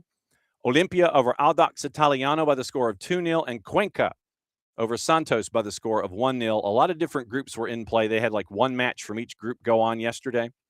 And so now you've got, with those matches in the barn, you now have the next go-round of matches that are going to be happening, and it's going to be next week. So it is another 5 days before things start to kick back in. Sao Paulo and O'Higgins, Gremio and Deportivo Riestra, Vasco and Audax Italiano, Santos and Recoleta, Palestino and Torque. That is on the 14th. So that is that is your next go-round of what is up in the fixtures. We are waiting, obviously, for Carabobo, Bragantino, and Macará and America, and Botafogo and Caracas, and Juventud and Cienciano. So keeping an eye on those 4. Those are today, actually. So nothing like looking at something that doesn't tell you what the date is. Anyway, okay, so 6 o'clock today, Cienciano and Juventud. Juventud favored at a plus 105. Draw is a plus 230. Cienciano is a plus 280. Also on the board, that one is at the Centenario in Montevideo, Uruguay. Also today, there we go. And you just back out completely. So today, in addition to the other matches that are the matches that are going on today, it is Botafogo and Caracas. That one is in Group E at 8 o'clock, and the numbers there at the Estadio Nilton Santos. Botafogo, huge favorite against Caracas FC at a minus 345. Draws a plus 500. Caracas is a plus 750. So obviously, Botafogo, big honking favorite. No real surprise there. At 8:30, Macará and America in Group A. That one is at the Estadio Bellavista. Macará is an underdog at a plus 200. America is a plus 188. Draw is a plus 163, as they are the last matchup in Group A. And then you've got the one other matchup, Carabobo and Bragantino. That one is at 8:30. And that one is at the Estadio Misael Delgado. Carabobo is a plus 250. Bragantino favored at a plus 125, and your draw is at a plus 200. So that is your Copa Sudamericana update for today. So Libertadores, and like I said, don't be surprised if Howard Hamilton shows 97, 98, 99, and 100 in short order. Yesterday, La Guaira and Fluminense, a goalless draw. Bolivar finished with 10, losing to Independiente Rivadavia 1-0. Cruzeiro beat Barcelona on the 7th. LDU beat Always Ready on the 7th. Yesterday, Coquimbo Unido and Nacional had a 1-1 draw. Mirasol beat Lanús 1-0. Lanús finishing with 10. Goal by Joao Victor from Mirasol in the 60th. And it was Mirasol who's actually favored at a plus 115. Lanús on the road was a plus 230. The red card went to Tomas Guidara, who got it late. So in the grand scheme of things, really didn't matter a whole lot in the rhythm of the match. But Mirasol scores with 30 to go, and that would do it. Mirasol with the win over 10-man Lanús. Independiente Medellin and Estudiantes a 1-1 draw. Flamengo over Cusco by the score of 2-0. Junior Barranquilla and Palmeiras a 1-1 draw. Sporting Cristal knocked off Cerro Porteño by the score of 1-0. Felipe Vizeu gets the goal in the 82nd minute for Cerro Porteño, and that was at the Estadio Nacional de Lima. The red card in the match for Cerro Porteño went to Cecilio Dominguez, and he played the sum total of 43 minutes before he got his red card. Your updates, and I'm trying to see if there's any updates for folks that we might know. Yoshi Yotun played 60 minutes for Sporting Cristal. Luis Abramos on the bench and did not participate in the match for Cristal, as they would get the win over 10-man Cerro Porteño by the score of 1-0. Also on the board today, Rosario Central and Independiente del Valle. That one is at 6 o'clock. I don't care about cigar smoking. Pop-up windows. UCV and Libertad is also at 6. Platense and Corinthians is at 8. Santa Fe and Peñarol is at 10 o'clock tonight. So it's a pretty busy evening for Group H and Group E tonight in this particular round of the Libertadores, as they are getting things squared away, and then they come back in 5 days' time, and you go back to Group A, B, F, C, and D, and B, and everybody. So it's like almost every group has something happening in 5 days' time: G, B, D, C, F, B, and A. So that's going to happen in 5 days' time. So that's your Libertadores and your Sudamericana update. And what you can also do, once again, listen to the Howard Hamilton Soccer Metrics Copa Libertadores podcast here on the network. So set your notifications as Howard walks you through everything going on in Libertadores. What are we watching today? Well, we'll let you know. Soccer on TV, it's got a schedule to it. And we get to give that to you courtesy of our friends at Fanatis, fntz.co/soccer down here. Helps us out, helps you out, helps them out. Because, once again, you get to add more matches to everything you're already watching. With Fanatis, you get all the BNs, and I mean all the BNs, which means you get Turkish League, French League, Polish League, you get Libertadores, you get Sudamericana, you get the LPF out of Argentina, you get Liga 1 Max Pro out of Peru, you get a lot of the A divisions and the B divisions in South America, you get CAF, you get AFCON, you get Champions League from Africa. All of that at Fanatis. You get TVV if you want to add Venezuela, but if you've got a cable system in particular, they've got it on theirs. If you want to add Venezuela, you can. Fanatis, fntz.co/soccer down here. So your soccer on TV, it is Libertadores, 2 matches on BN, and then in between that, they have Macará and America de Cali at 8:30 from Sudamericana. Once again, that's on BN. Rosario Central, IDV at 6. Macará, America de Cali at 8:30, Santa Fe and Peñarol after in progress. Fox Soccer Plus has the league we don't talk about at noon. BN and Español simulcasting their 3 matches. Fox Deportes simulcasting the league that we don't talk about. Europa League at 3 o'clock on Tuda NA, simulcast on Unimas, Bologna and Aston Villa. Fox ONE has the noon match from the league we don't talk about. Paramount Plus has all 3 Europa League matches, all 4 Conference League matches. All 3 Europa League matches are at 3 o'clock. All Conference League matches, Rayo Vallecano, AEK is at 12:45. All the others are at 3 o'clock. Crystal Palace, Fiorentina, Mainz, Strasbourg, Shakhtar Donetsk, and AZ Alkmaar. Paramount Plus has CONCACAF qualifiers on the women's side, both accessible at 8 o'clock. Haiti and Anguilla, as well as Panama and Aruba. So those are going on today on the women's side, and that is all that's on the TVs, courtesy of our friends at Fanatis, fntz.co/soccer down here. Now, gossip, rumor, and innuendo. We've got to get into that and let you know what else is going on when it comes to the news. Ricky now this is me asking Ricky a question. I have not seen anything from Texas A&M yet. And so looking at Texas A&M, is it official with you or no?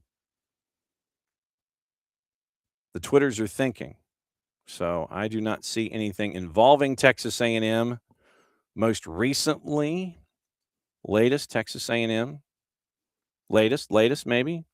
Brady Hart completing a pass and Sports Talk Radio in Central Texas. So to answer our questions, I haven't seen anything yet. Ricky, have you? So we'll see. We're keeping an eye literally on Texas A&M.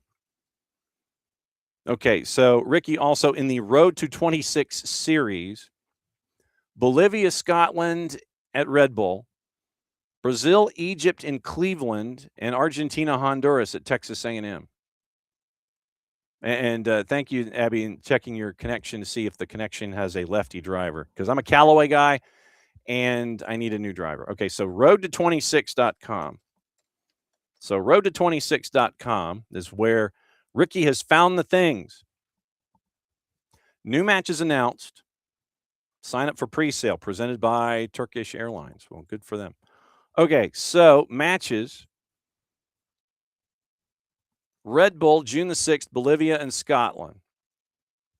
Brazil and Egypt, June the 6th at the Bank in Cleveland.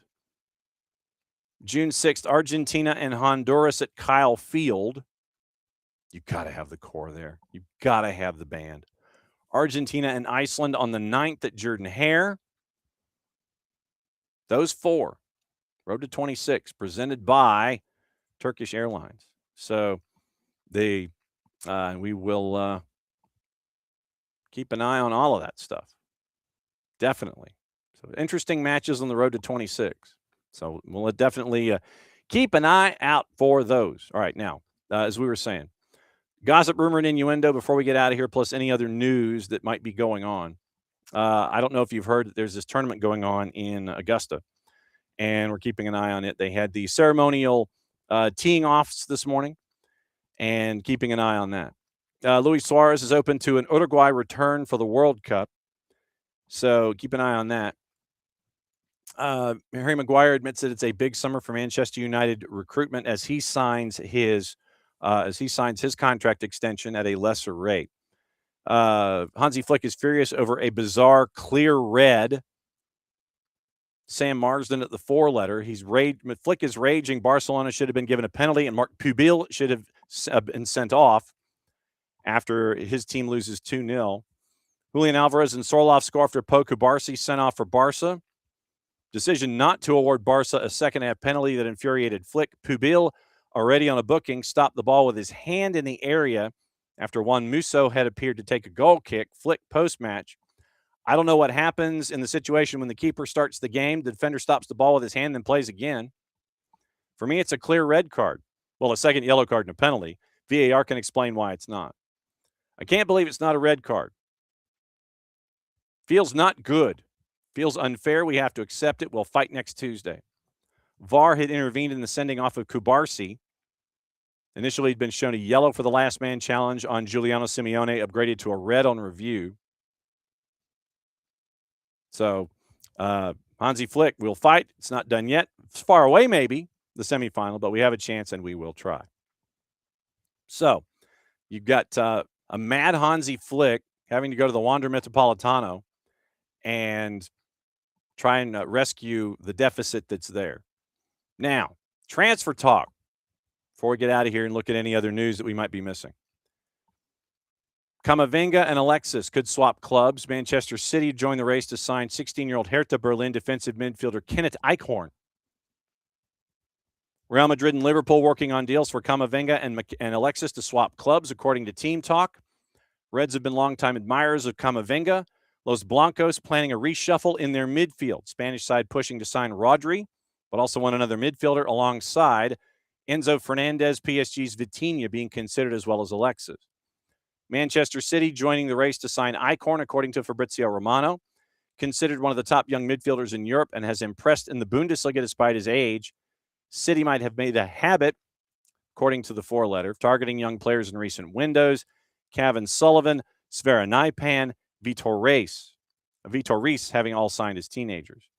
AC Milan and Juve among the clubs keen to land Robert Lewandowski, as reported by Nicola Schira. That's why I wanted to ask our buddy Max Anderson about it. Both Serie A clubs interested in bringing in the 37-year-old if he leaves the Blaugrana as a free. Still hasn't decided on his future. No official offers yet. Genuine interest from Italy, despite the Poland international's high salary.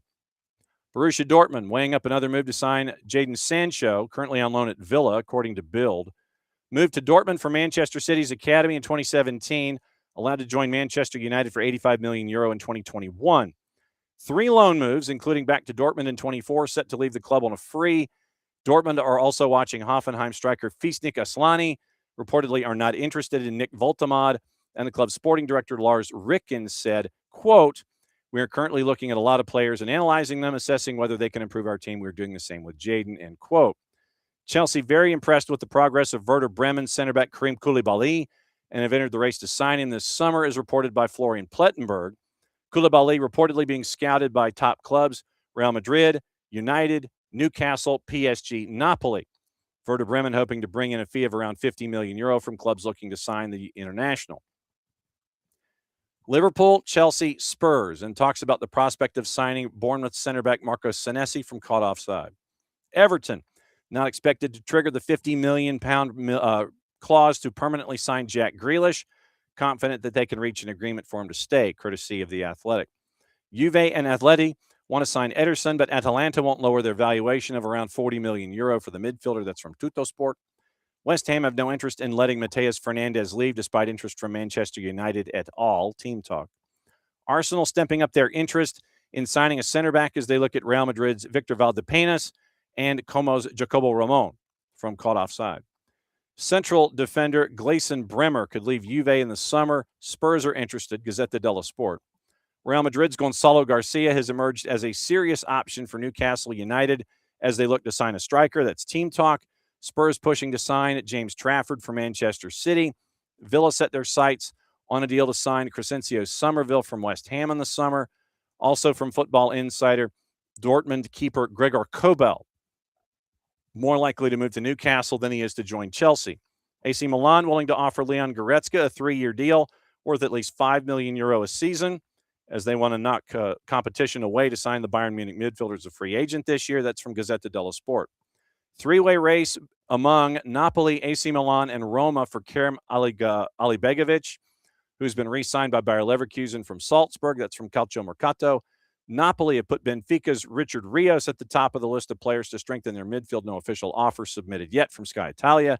Forest are hopeful they can sign Internazionale midfielder David Fratesi for under the €40 million agreed in January from Football Insider.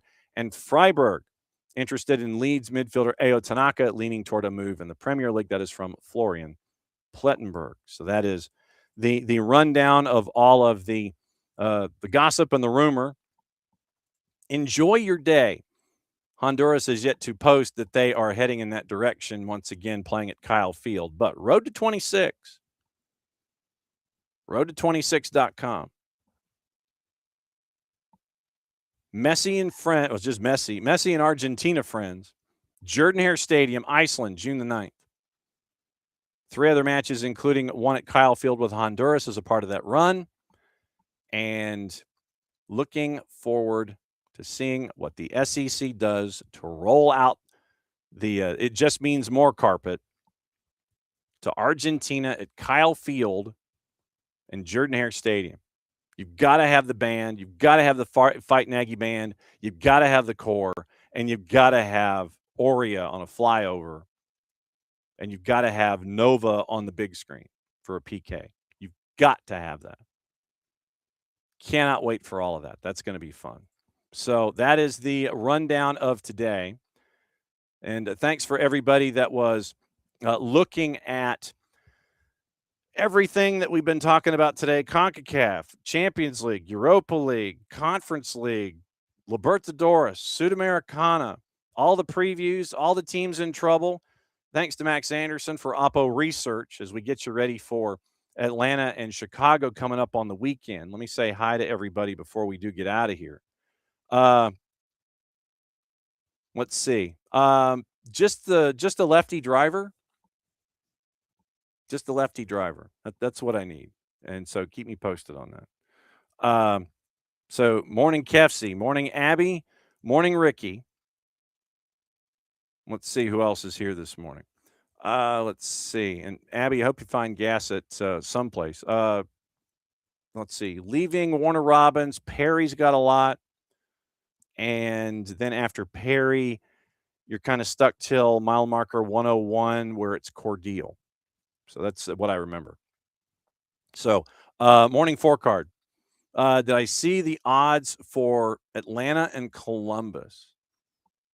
So juice boxes right now for Atlanta and Columbus. I mean, you mean Chicago? Hang on. US. Major League Soccer. Here we go. So odds right now. Chicago, a minus 164. Well, I've even got it higher. Chicago's a minus 164, draws a plus 333, and Atlanta in the composite, courtesy of Odds Portal, is a plus 430. That's probably going to come down. That's going to come down between now and match time. So morning four card, by the way.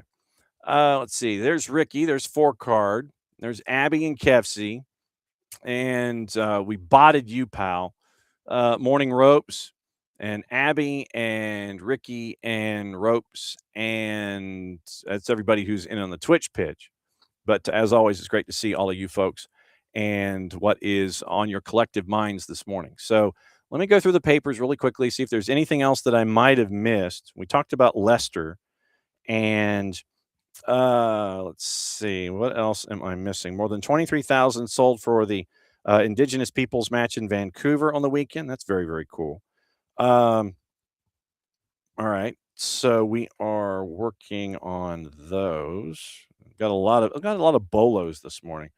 Okay. So worldwide, Inside World Football helping us out with a couple of things.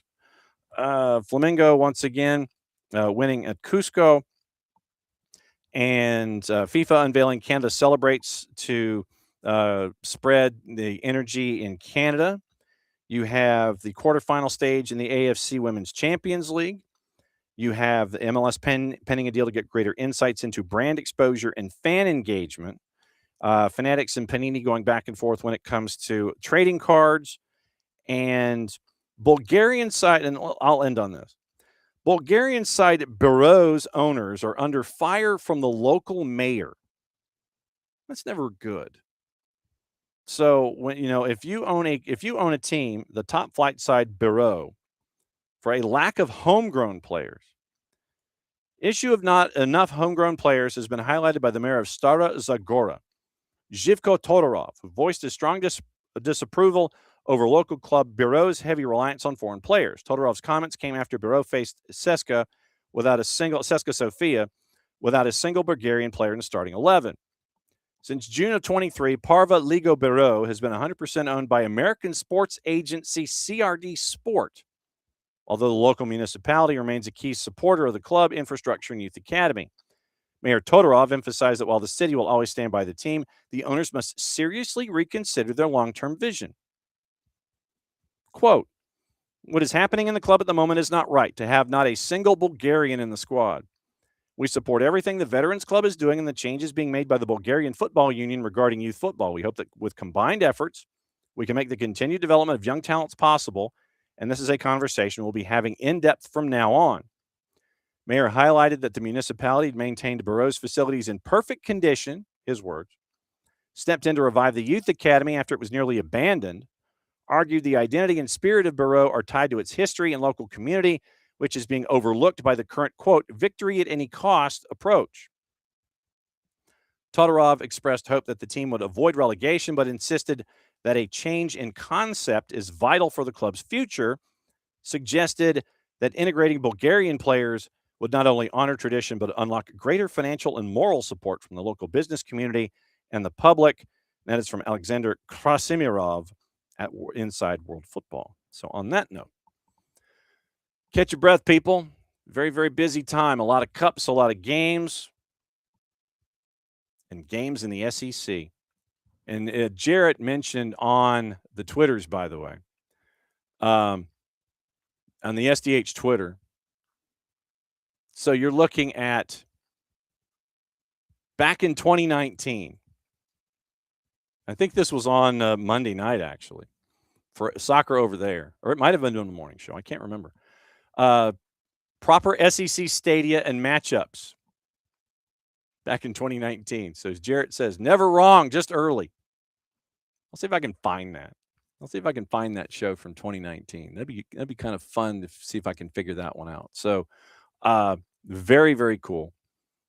Argentina comes to the SEC because it just means more.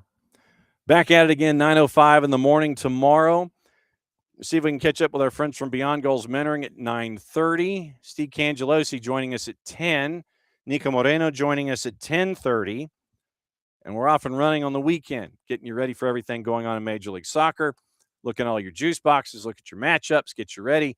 Kanji and Danny are calling the Saturday Showcase with Charlotte and Nashville. So we'll get his thoughts on what he has seen so far and what study hall has been like for him.